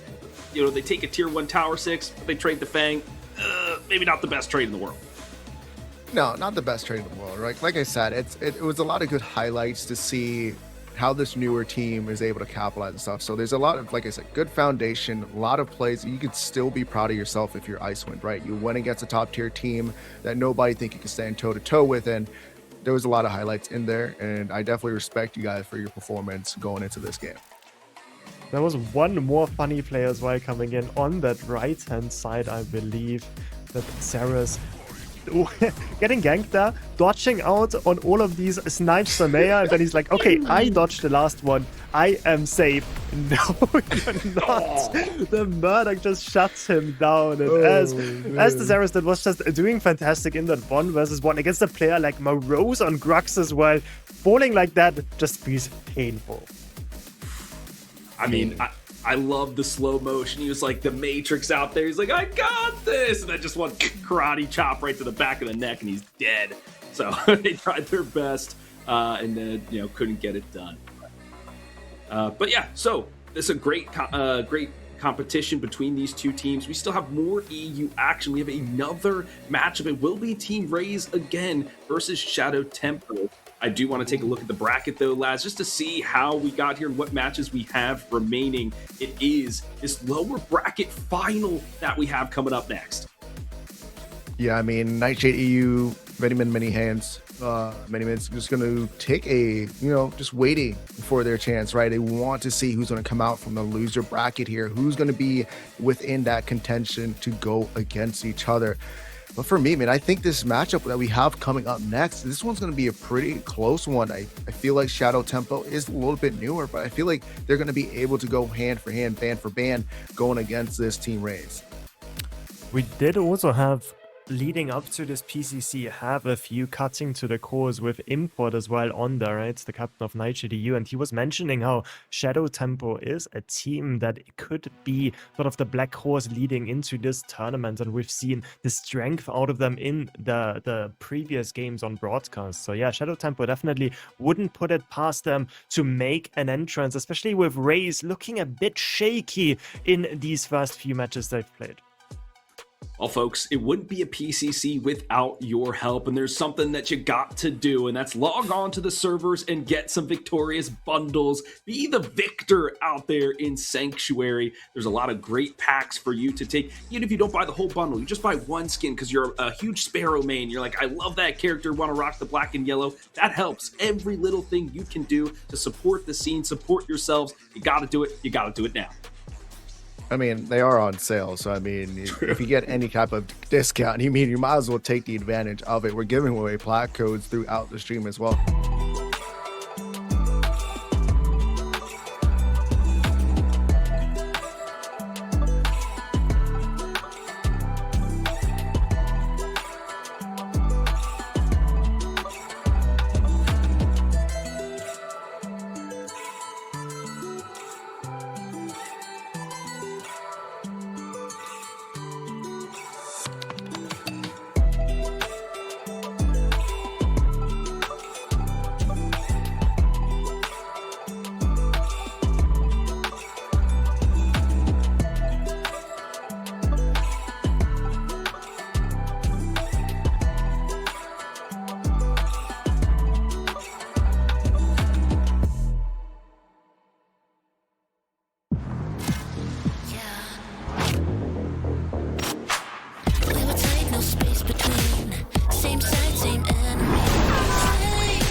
Lost in the banger song there. I love myself some Neon Renegade music. I mean, all the songs that the Omega Studio team puts in the game, the Christmas one or the holiday one they had, I literally left that up while I was working during the holiday season because that stuff is so freaking good. All right, give my props to whoever is the music person over there. But predecessor people, welcome back. It's HD Philly B, Haru, and Spooky Mars on the desk for our final series of the day. We've got the Suns versus F8. Haru, what you got? Dude, this is just such a banger day for predecessor. There's so many action pack sets. That last one was awesome, and I expect nothing less out of Kofi and Grady. I mean, we saw both of these teams yesterday. They both put on phenomenal performances. I'm really excited to see Suns again because they put on an incredible 3-game series. Honestly, I'm super excited to see what else these teams have. I'm hyped for Kofi. He is the smack talker, but he is the nicest guy. Like, he DMs me, he's like, Billy, you're so great. I'm like, oh, thanks, buddy, appreciate you. But when it comes to the game, he is all business, just like you folks in the chat. I know you're here to see some fantastic Pred Obsessor. We've got a draft here for us first, folks, and there's a lot of great players. Crazy Fool, Tekken Kid, Simba, all those people in this game. I mean, Haru, it's hard to ban somebody out. I feel like you just got to go with the meta picks. It is really hard.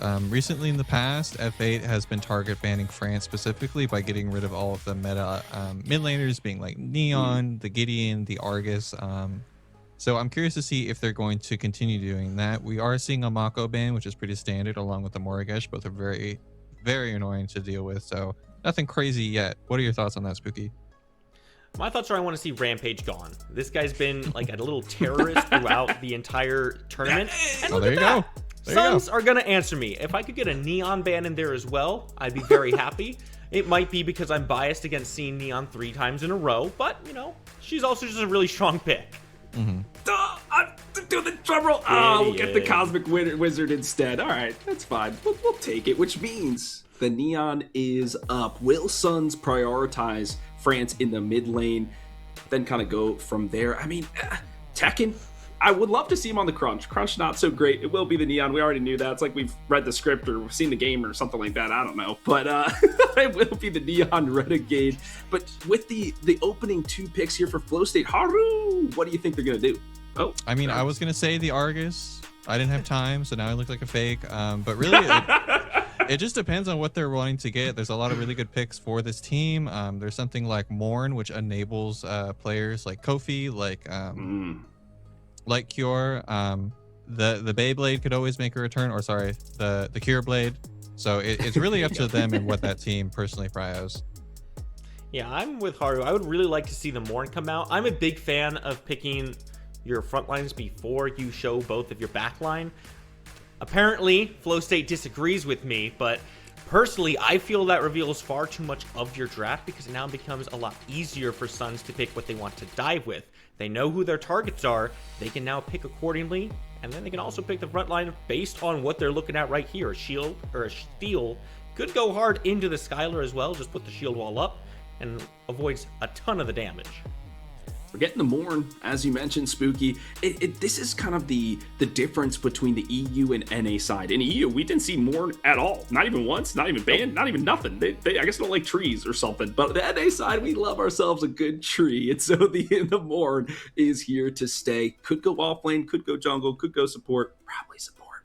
So we'll see their final pick now. They don't need to necessarily go for the ADC. They lock into Greystone, most likely in the offlane.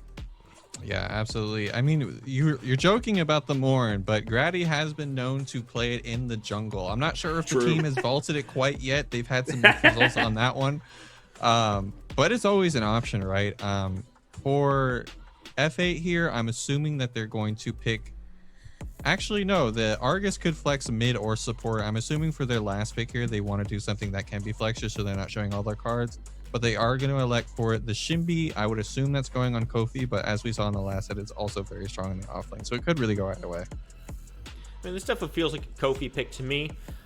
I think he just wants to get on this Shimbi, get active, start hunting.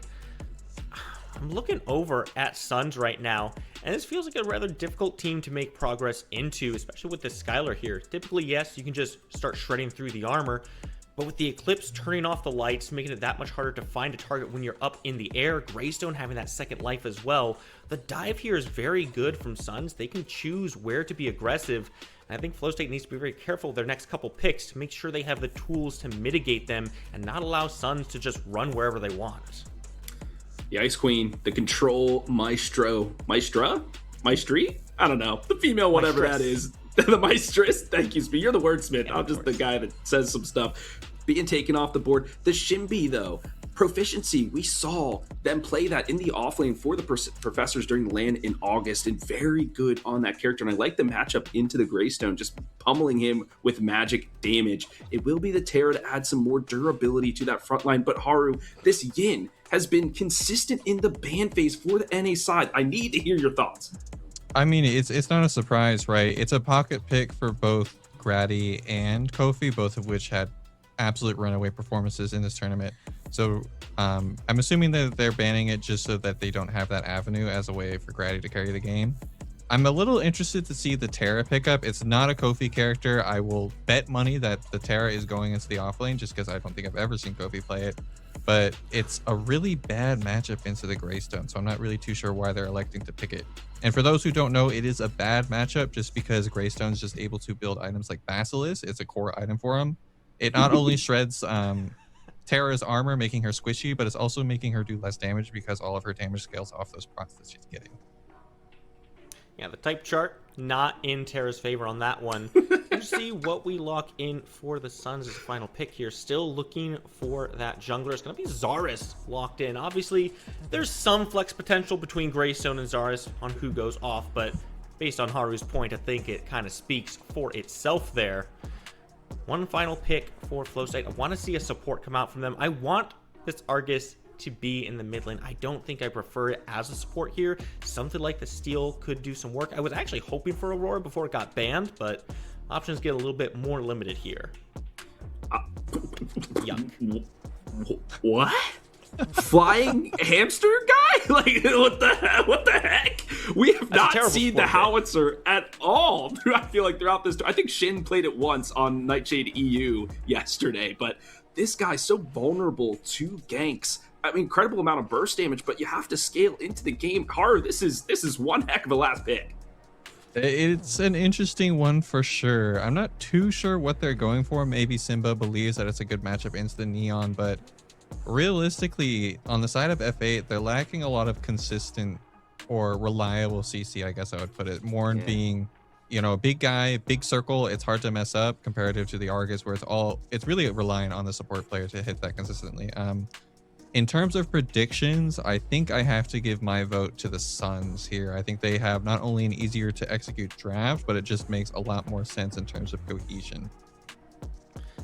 I could see a world where this is kind of like a poke comp from Flowstate, right? Howie and Argus throwing their damage out from long range, wearing down Suns over time. But there's a Morn on the other side, so any poke damage you are able to do, it's not going to stick because it's just going to pop the contagion, heal it all back up, and then they're going to run at you because Sun have such a strong front line here, and I don't... Left Cure looking to change the dynamic, though. Reversal of Fortune is going to be available because it's all been the Suns. It's fatherless behavior coming out of this team. Oh my god, and one by one, Eagle, they're looking to crash here. The minions are in, and this one might be it. Dude, it feels definitive. This core is getting knocked down. The Suns feel like their chances are up. The back-to-back PCC champions just got handled in this game one. Oh, man, I mean, whew. Hold on. My lord. Hold on. Go for Nah, that was they premium thought belt. they were going to step up, and they said, no, we got that reverse Uno for you. We want you to take that misstep. They took 2 steps too far. Proficiency completely deleted from the map into game number 2, and the Suns were able to take down the core, just putting the gas on the pedal there, forcing the fight, taking it down, and with those minions pushing in, able to execute that one down. Me personally, man, if I'm Flowstate within that game, I'm doing like the Iron Man thing where I step back, I do the enhance, and I try to figure out what happened this game. I'm genuinely excited to see how the Dusk is going to break this one down because it was domination after Flowstate looked pretty solid. At least like their foundations were solid at the start of that game one. They definitively need to make some changes because now it's lose or go home. Flowstate backs against the wall. Let's see what they change. Let's see what the Dusk thinks they should change as we send it back to them. E2. Great cast, lads. Thank you for sending it back to us. Some post-game analysis for you, folks. Just my initial thoughts. It's just Flowstate. We know they're a hyper-aggressive team. They kind of build into these best-of-3 series, but that team synergy in terms of the draft just didn't cut it, Haru. Yeah, I mean, I thought this was a PG-13 stream after the belting I just saw. I don't know. I would think that FA at this point is definitely sweating. In terms of their draft, like, yeah, as you said, this isn't the only set where we've seen Snoop just be continuously put on Terra and put into a losing matchup. I really would like to see Snoop on something else and give him a chance to at least play the game. I'm not convinced that anything you put Snoop on would have changed the story of that game. I just don't see a world where that squishy of a lineup ever succeeds against what the Suns drafted.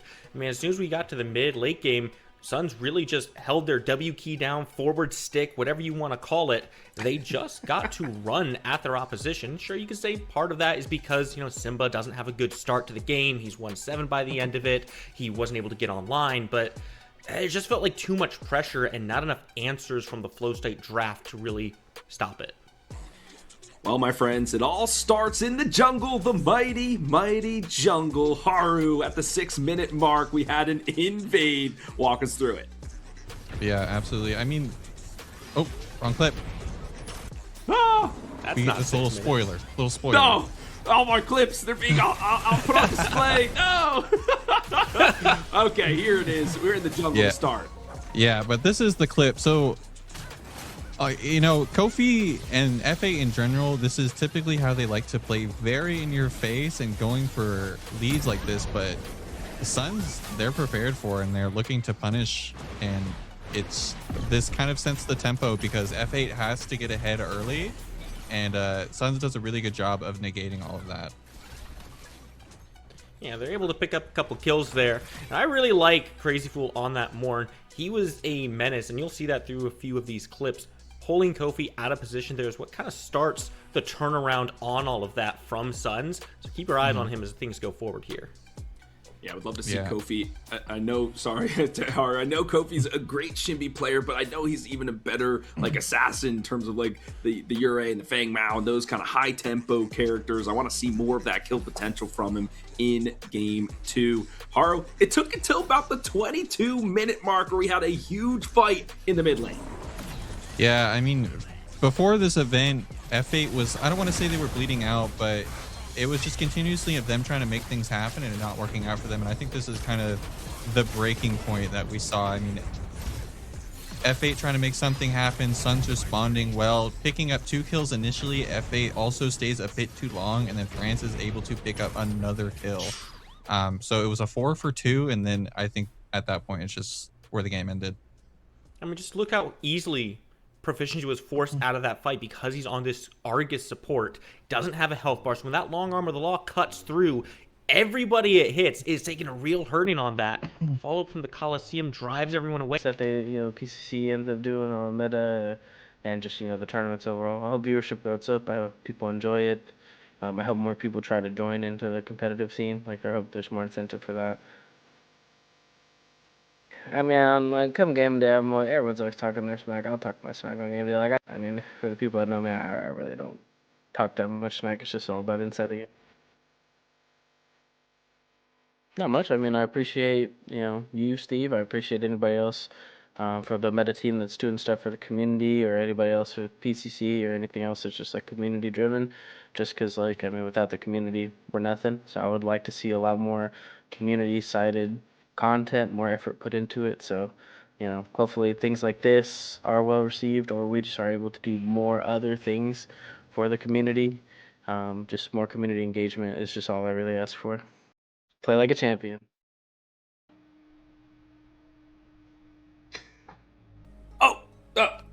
Sorry, it's dinner time over here on the East Coast. Have a little bowl of goodies there, and I hope you are snacking on some predecessor action too, chat, because it has been a glorious day of gaming, and we're glad to be rocking with you all evening long. It's HD Philly B, it's Haru, it's Spooky Mars, and we find ourselves in the final series of the day. Flow State down, the previous PCC champions 1-0 against the veteran Suns. I think F8 is definitely sweating, especially after that last game. But at the same time, F8 has been known to do exceptionally well, especially when their back is against the wall. So I'm really hoping that they can take this to a game 3. Yeah, I would not be surprised to see this go the entire duration of the set. 3 games is my expectation here. Philly, we had the pleasure of watching Flow State at LAN, where they were in a similar position against another very strong team. They're not ones to back down from a challenge. They're the type of team that rises up to the occasion, and they look for victory always.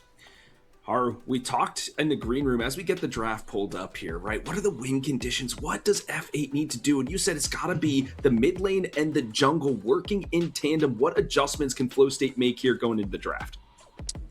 100%. Like, I think the deciding factor for all of these games is going to be how well the mid jungles for either team plays. I think France was incredibly impactful on the Neon. Before the tournament, he was telling me, I don't think I'm getting a single Neon game just because of how well he's been doing on it in scrims. So we'll see if F8 decides that it was a problem or if it was just the way that they played. Flow State does have the first pick for themselves, so they could look to leave that open, pick it up on their side. Just something different from the Howie, honestly. I think if Flow State just has a little bit more frontline, I'm going to keep harping on this because I am a broken record. We are going to ban away the Neons. They're not going to even about that. That leaves Gideon, Argus up on the board. Still plenty of strong picks they can look for. Just need to capitalize on it.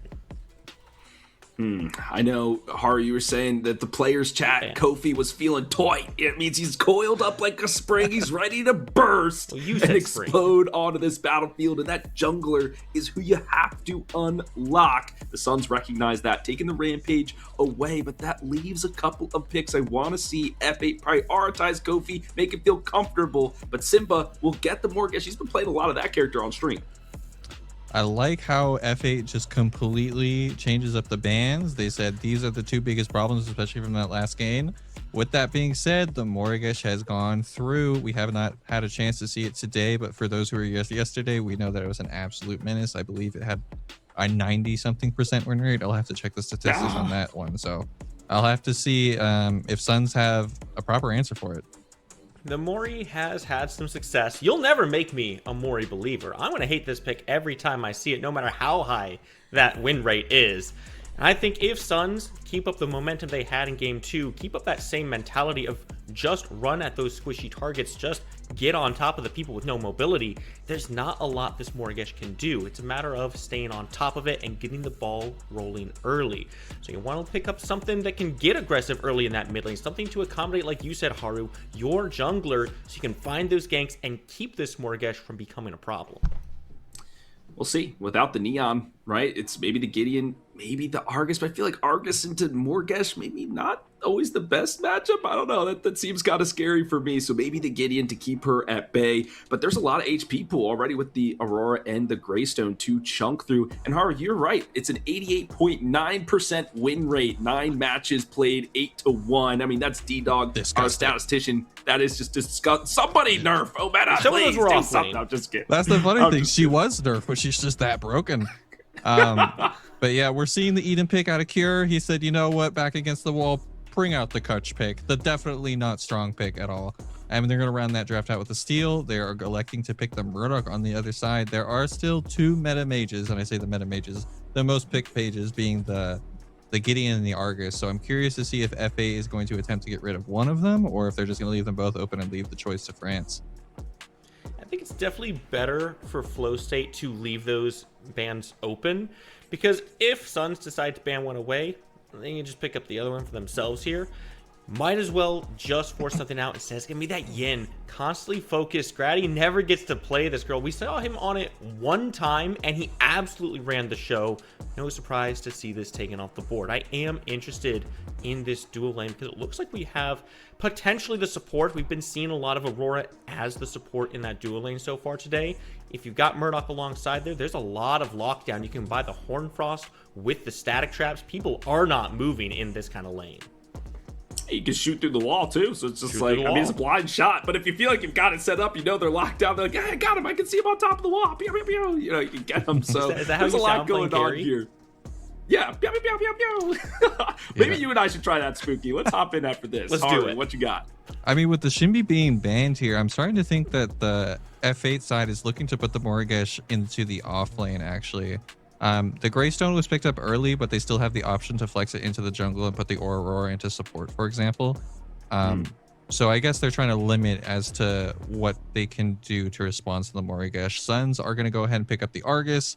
That is another terrifying pick, especially in the hands of France, who has been accused of being an Argus one trick a few times. So we'll see how they deal with it. Well, whether the accusations are true or not, he's definitely very good at the Argus. We saw him put up some very significant numbers yesterday. Looking for a repeat performance, but he's got to do it against Yurei in the game as well.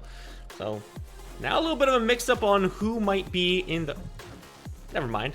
We're going to see the Muriel come through. So definitely Yuri in the jungle, Morigesh in that off lane. Like, you, well... Nah, Morigesh mid, bro. It's got to be mid. Morigesh mid, Yuri off. Who's the jungler? Steel? No, Steel off lane. I'm so tripping right now. It's been a long day, boys.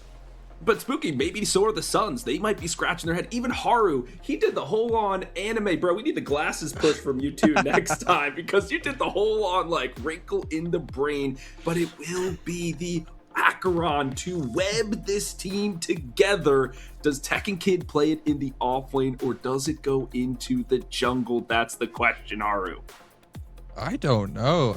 I'm leaning towards the jungle, but yeah, that one's a surprising one for me. The mid jungle is going to be interesting just because the Morigesh really doesn't have a lot of prio into the Argus, so it kind of lets the Suns do whatever they want. So maybe with that in mind, they're putting the Acheron in the jungle, who has been known to have a bit of a slower clear, and just kind of let it scale. So we'll have to see how that pans out. All right. Let me cook here for just a second. I botched the flow state side, so let me go ahead and take a swing at Sun here. Acheron's going to be our support. Put Aurora in the jungle. He can web people up, web on top of the static traps. Yeah, no, we're cooking here. I promise you, there's something I'm here. getting my water out on you, Spooky. I'm dousing. We're burning, Spooky. We're burning. We're burning. With that, boys, all right. We're going to put our predictions out there, chat. Make sure These are big bounties F16 collected on the side of F8. Cure, though, let them know it's not free and it's not sweet. This damage is going to leave you pretty salty. The Cure Blade knocks down not one, but two. And Morigesh, she's on maid duty. She's mopping up the rest. France has to watch as they assail the right side in him. Knock up Ether Crystal. He gets put down. It's Flow State who come back in game 2 and now push us into a game 3. You can't make this up, Ego. You can't stop the champions from fighting. You've seen them down, but you never seen them out. Taking this game, they let you have some kills there at the end because they wanted that fight. They wanted to give you a little bit of hope, but you're not going to have it. You're going to have to fight for it in game 3. What an exquisite performance there coming out of FA. Listen, I'm gonna try my best here to do the pose that game. Absolute cinema, brother. Absolute cinema. A stark reminder to the opposition. Listen, you guys had a good game 1, but we're back-to-back champions. We know how to overcome adversity, and we know we have what it takes to continue in this tournament. A hell of a performance coming out, ladies and gentlemen. We're not going to hold it too long. We're going to send you back to the desk because we know you want to see what comes next. We'll see you soon. What did we learn? Rampage into Acheron, automatic W. Oh. Hello. Welcome back, y'all. Rampage into Acheron, automatic W. This is what happens when you have your tabs muted, but don't have the Twitch stream muted because the E-Squared duo is a goated, and you get to hear them one more time as we head into game 3. Haru, this one, an absolute stomp. We know F8, they flow into the game. I was calling it. My gut was right, and I'm a little concerned for Suns because I don't know how they're going to sit at their desk with the absolute belting that they just got in return. Yeah, that was a pretty rough game to watch, even rougher to be a part of. Flow State kind of completely shut out Suns. Don't let them have anything. Kills not happening for the Suns. But hey, if you can take a game after game 1 and come back like Flow State, you can take a game 2 like Suns and come back for game 3 just as strong. Fair enough. Well, Haru, your key points, your coach's highlight was mid and jungle have to work together. We start at the 9-minute and 45-second mark with a gank onto Simba in the mid, but there is a Uno reverse card that happens in the middle of it. Yeah, absolutely. I think that F8 recognized that the win condition for Suns was France, and as you can see, as you saw in the game and as the replay coming up, they put a lot more pressure in mid, and the team kind of just collapsed after that. Yeah, we'll get to see that in action in a couple moments here. You know, Kashi, I think, is punishing Philly a little bit for the delayed start, but here we go.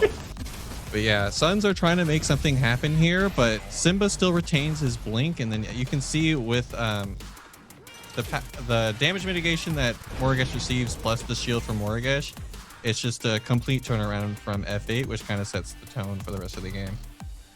And this was a very clean answer to what I said on the desk was, you know, just gank this Morigesh, just put her down.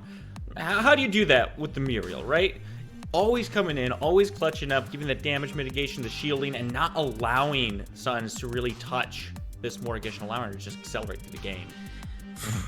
Folks in the chat were saying, man, is she really that strong still, even after the nurse? Yes, Joey and the rest of everybody else in the chat. 3-item power spike. This character becomes almost unstoppable. Massive burst is needed to take her down. If you're not a 5-person coordinated team, gonna be challenging to do so. Well, the writing was on the wall early on here, Haru. At the 17-minute mark, we have a big team fight. Turns out to be an RGS ace for Flow State. Yeah, this is kind of the culmination of what I was talking about earlier. F8 kind of just slowly bleeding them out. Suns are trying to make something happen, but in my opinion, the game was over at this moment. Like, once you get an ace this decidedly this early into the game, I mean, we can look at the scoreboard. It's 0-9, 0-10 at the end of this play. It's just, they're cooked. The belt is out in full effect. Yeah, backline was just too strong at that point. You saw the limit break come out, blasts away the Acheron. Nothing Tekken could do about that. And then Jay falling to the curse. Doesn't even get to look the person killing him in the eyes. Simba stands all the way in the back and just plays around with a little voodoo doll. Says hee hee ha ha. And that's the ace. I mean, and he saw like a third of his health bar, Jay, and it just got obliterated. I think Overseer was on the docket for Morigesh at that time, so extra power to the ultimate. So well done for Simba. Very lethal in the mid lane. And then, Haru, we have the final fight, the last nail in the coffin that sends us to a Game 3, another victory for Flow State. Yeah, fortunately for Suns, you know, the game was over. I was gonna do it, but I'm gonna need, we, like I said, we didn't have much time to prep for the Zoo tournament. So I'm gonna have to get my Grady. I'm gonna have to get my Grady get back, bro. I'm gonna have to get my get back on my boy Grady and the Suns. Honestly, all jokes aside, they played last tournament very well. They found a good mid laner to fit their team, and they really put them in position to succeed. And they play really well, from a 3-man front. And, they're dueling, just that's what they can to sustain and survive. But playing through Tekken, Grady, and France, you got to come with your A game against them. So, I'm looking forward to getting a run back versus them if we can. And that's pretty much it, though. Always love going against North, though. Another joke to go there. So yeah, but yeah, I'm gonna have to call Grady and the Suns, man. I'm gonna have to run this belt back, man. I have to. Yeah.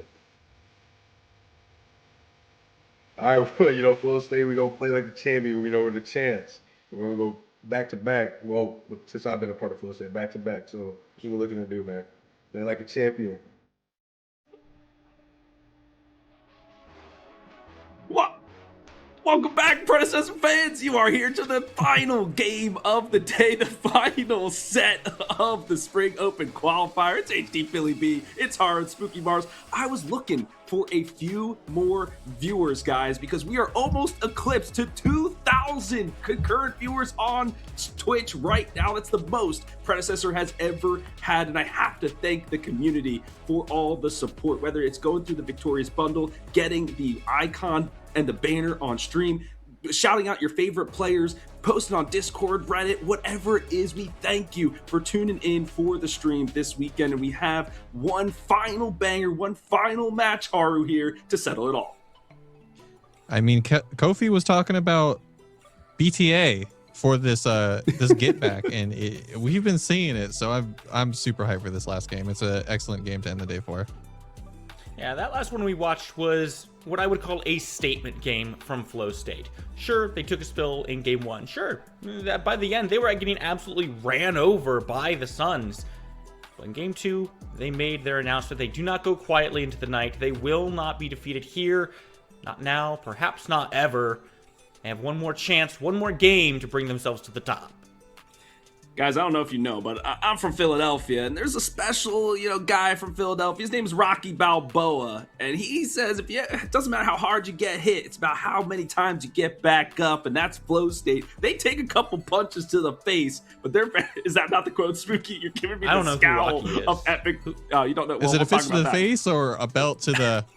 Or belt to the hiney. Yeah, that's right.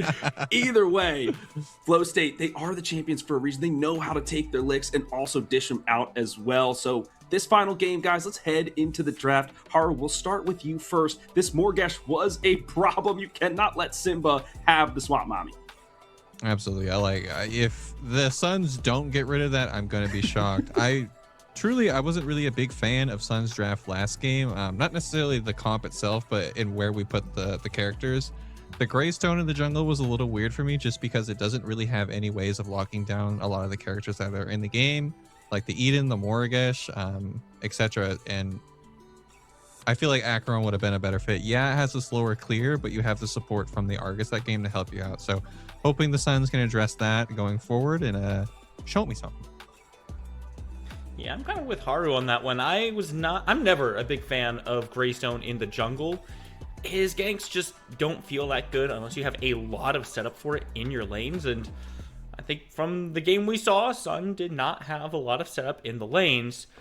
But this is also a tough situation to be in for Suns, because if you take a look at how that game played out, I don't think you can point at any one single thing that was just the big problem from Flow State's end. Every single person was putting in 120%. Every single person was firing at maximum efficiency.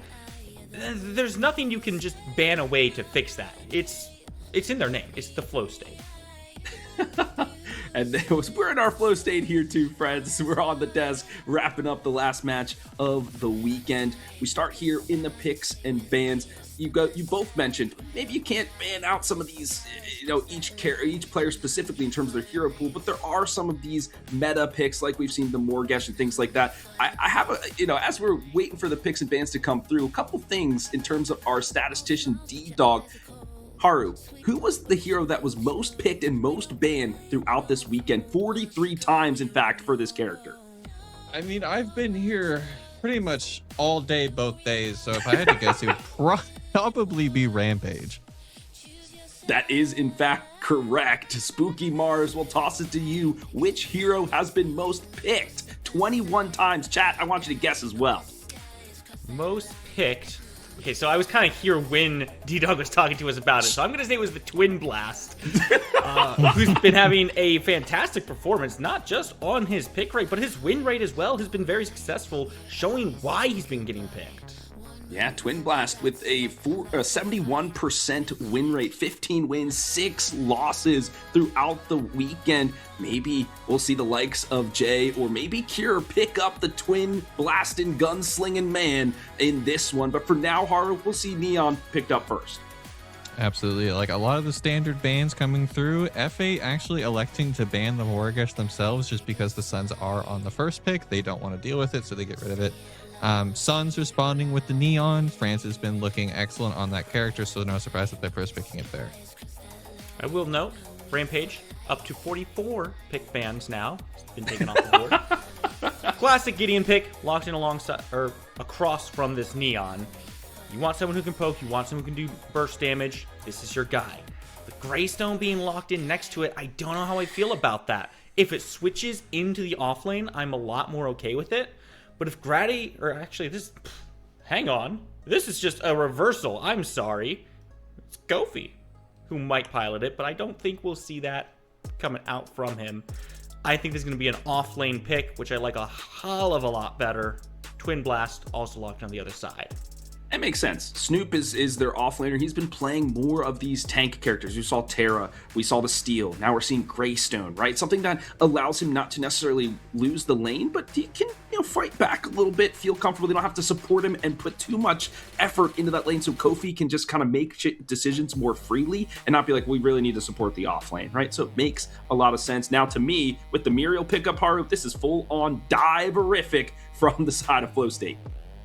100%. And I think F8's recognizing how heavily Suns are wanting to play through mid especially, and how often Crazy Fool is on the roam.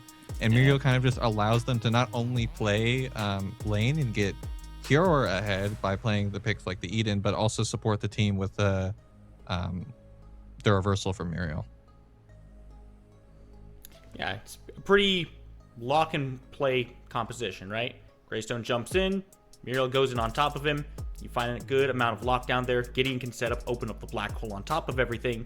But I like Sun's composition from the opposite side here. Twin Blast and Neon, both very safe characters, good at putting out damage from long range. It makes it a little bit more difficult for Flow State to get on top of them, at least with what they have right now. Of course, there are still some picks to come through. Jungler has not been decided from Flow State yet, and that's what's really going to set the tempo for the aggression from their composition. Aurora does a good job of minimizing some of that. Glacial Charge can do a great job of separating the dive. But the Muriel coming right in on top of everything becomes a little bit more difficult. I don't know, Spooky. We've seen the Twin Blast, and the stats don't lie. He's got a good win rate, but I just feel like he falls off so hard when it comes into the late game, and we've seen these games go to 30 minutes or so, and it's just very challenging for him to find the footing they need to create more space, but it will be Tekken Kid on the Grux. This could be the X Factor, Haru, that the Suns need. I don't like the Grux. I don't like the Grux at all. No! It's just like, when you're picking Grux, you have to play through the solo lane, the off lane, and when you have a Muriel on the enemy team, it's just, how do you do that?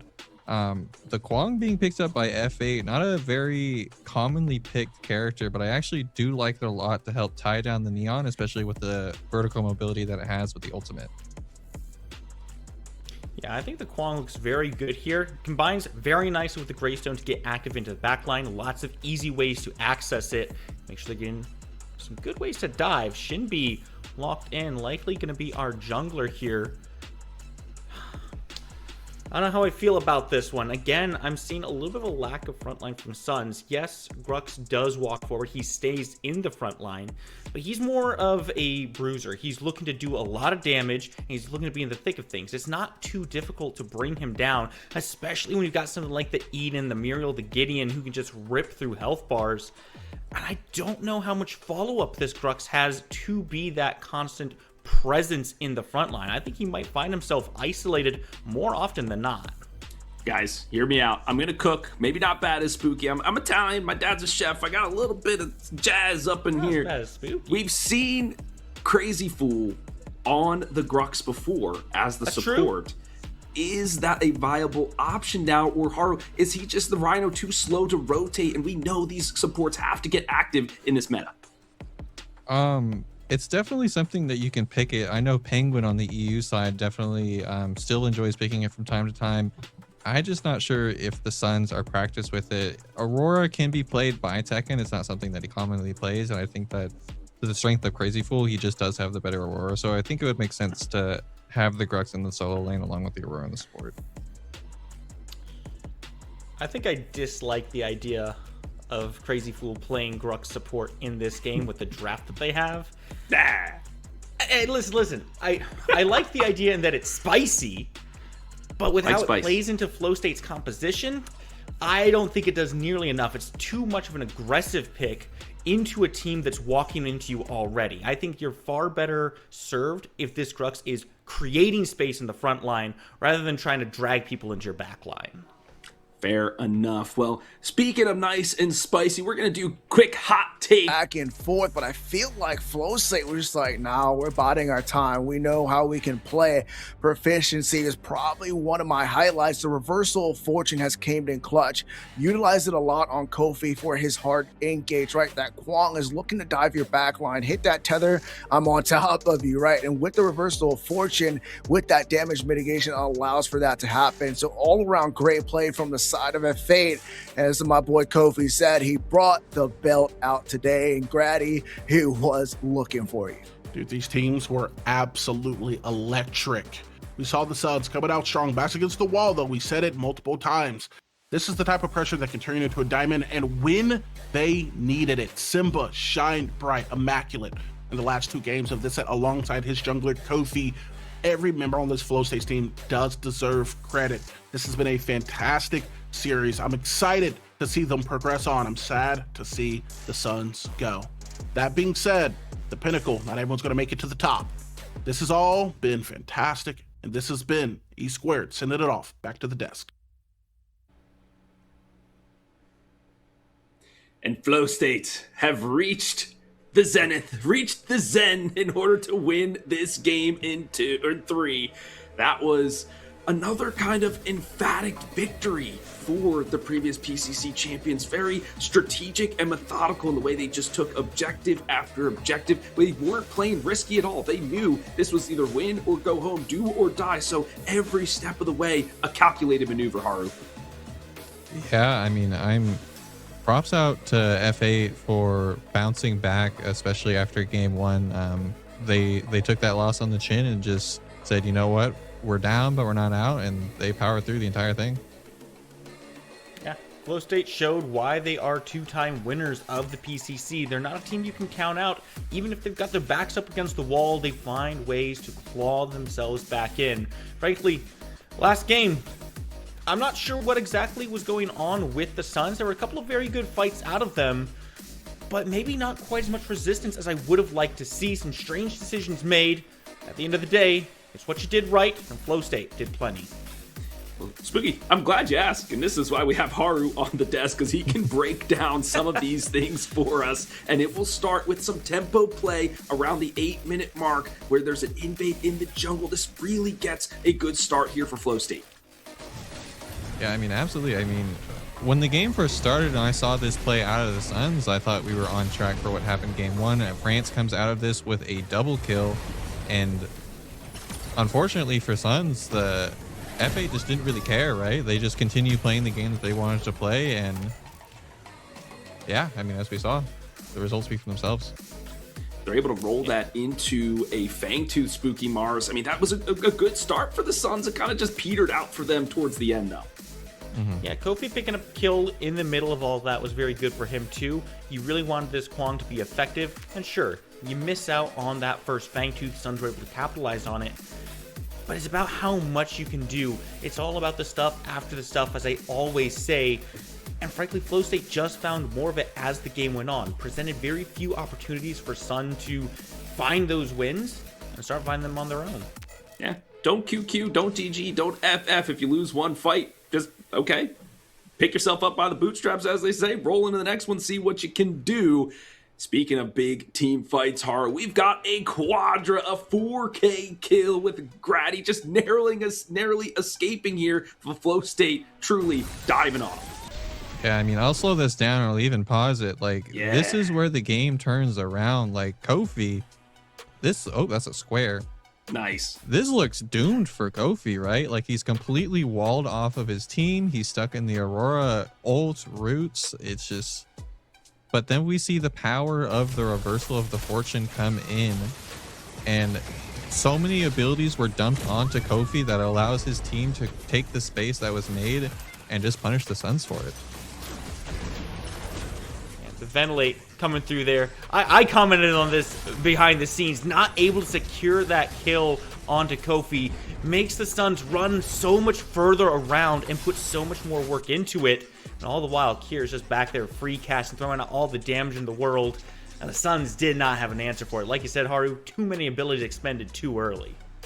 Spooky, you know my feelings on ventilate. I just think it tickles people. Yeah, It's just like brain. little water gun blasters, like pew, pew, pew, pew, pew, pew. Like we'll have to wait for the summer series for that to really be effective. But he was wearing the summer skin, so I guess it makes sense. Haru, we've got one more fight to break down. We saw some epic black holes from the mid lane extraordinaire Simba. This one, I think, seals the deal.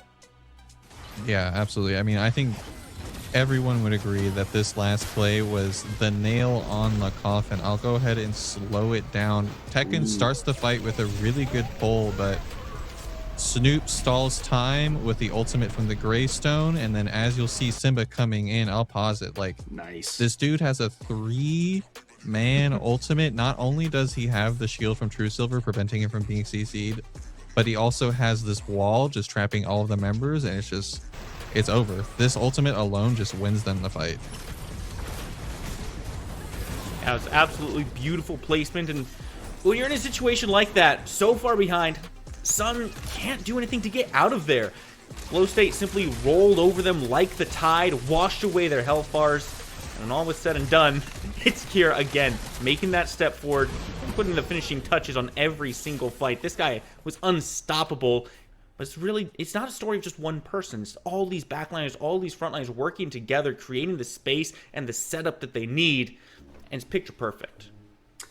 Well, I know I'm not inviting Jay to any of my parties this summer. He was late to every single one in this game. I'm just kidding. Love you, Jay. Thanks for playing. No. He's a great guy. Just making a quick joke here as we've kind of wrapped this up, my friends, in a nice, neat bow. I don't think we've kind of put this series to bed, which means we've got to put this stream to bed, but there's a few announcements, a few giveaways, a few things we need to do beforehand. So you have to hear me yap for just a little bit longer. We are going to recap the day as a whole, Haru and Spooky. Haru, we'll start with you. EU was a bloodbath. It was just consistent kills all day long. I mean, did that get you hype or what? I mean, it was so funny. Day one, we were just talking about how methodical EU is. They don't really like to fight in the early game. They like to play based off conditions. And then they said, bet, I'm just going to play like NA. And it was super fun to watch from my side. Yeah, it was super fun to watch, super fun to be a part of, as we got to cast that one as well. It wasn't at all the traditional style that we were expecting out of these teams, but it shows just how different the mentalities can be between different teams, different players, how each team will approach this game differently. And that's what I love to see in these tournaments, is getting a spotlight on some of these guys that we don't typically get to see a whole lot of, and see what their approach is. Now, it doesn't always pan out. You can see Shadow Tempo did lose to Raze, but if you're losing to Raze, there's a lot worse, or a lot worse teams you could be taking spills to. Yeah, makes sense to me. On the other side, we have the NA bracket. This is the top 8 for the day. I mean, this was an electric match after electric match. I feel bad for Stranger, our top admin. He was scratching his head all day long, like, which ones do we even show? Like, can we do this one? Can we extend the stream? We're all like, please, no, we're tired, please. But we do have our final 4, which will be the ones that we showcase next weekend. We'll do the semifinals and the lower bracket finals on Saturday and our grand finals on Sunday. Don't worry, folks. I'll repeat that for you later down the line. But Haru, is there a matchup you're excited for next weekend? I mean, it's just, that's what I love about NA. It's just there's so many players, and a lot of these players have had the time to mix and match among rosters. So there's a lot of banter, a lot of beef, a lot of drama. So it just makes every single match super exciting to watch. If I had to pick, I would probably go with Stay With Me versus Professors. Stay With Me in general has been kind of a dark horse. I think a lot of these players have been writing them off as a team that wasn't advanced super far, but they've made it to top 4. So really looking forward to see how they continue to do in this tournament. Well, as the resident contrarian, I'm of course going to say I'm looking forward to Flow State versus all that remains. Me too. Flow State has had a kind of rocky path through this series so far. Dropped down that losers bracket, has fought their way forward, took that first spill against the Suns, fought their way back into it. Now going up against all that remains. I'm excited to see what else they've got. Can they find themselves a clean 2-0? Is it going to be another 3-game set? Every time we see Flow State, they're taking lessons from the last game that they've learned, even when it's just one game before their current one, and incorporating it all into their whole identity. I'm so excited to see what comes next. Yeah, and that's a sign of a good esports organization, good team, good leadership, is how you grow and evolve with each matchup and each game that you play. You have to have a growth mindset as an esports player. Good mental is part of the game. I'm excited for that matchup because Mercy and BKB, former Flow State members, now going up against their old squad. I want to see them tussle for sure. Harvard's like, yeah, I'm cracking my knuckles for it. Folks, a few more things on the docket. We've got our victorious bundles. You saw a couple of players repping the black and yellow in the sanctuary today. We want you to be able to do just the same. They are on sale, so you want to grab them while you can. If you earn some plat today, this is a perfect time to opportunity to do so. A ton of wonderful skins here up for grabs. On the other side, we've got some free giveaways for you too. Yes, we've been putting the plat all day long, but we've got some profile icons and a banner for you to select as well. We'll pull that one up here for you. Make sure you take a screenshot of these codes, take a picture, whatever it is, or ask your friends, because I'm sure they've already written it down and posted a couple times in chat to boot. This Rena definitely making sure, and I'll be looking too, because I play on the game. When I'm on the server, if I'm not seeing these icons out there, I'll be whispering you over in the sanctuary. So get those icons today. Friends, predecessor people, we thank you so much for being with us throughout this entire weekend. It has been wonderful to be back into Predecessor with you all, watching some great gameplay, hanging out in chat, and just enjoying being together. From HD Philly B, Haru, Mars, and the rest of the PCC crew, we thank you, and remember to tune in next weekend. We start at 8 a.m. Eastern on Saturday for the finals. We'll see you there. All smiles, but your eyes are cold. Sweet talk, but the truth shows. We don't play, we don't fold. Once you go, you're on your own. No more trust. No rewind, say it once. Choose your side.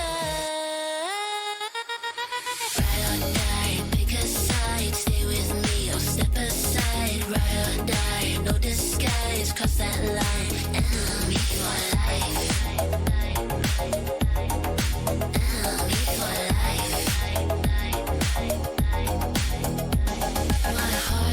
Don't lie, your eyes, goodbye.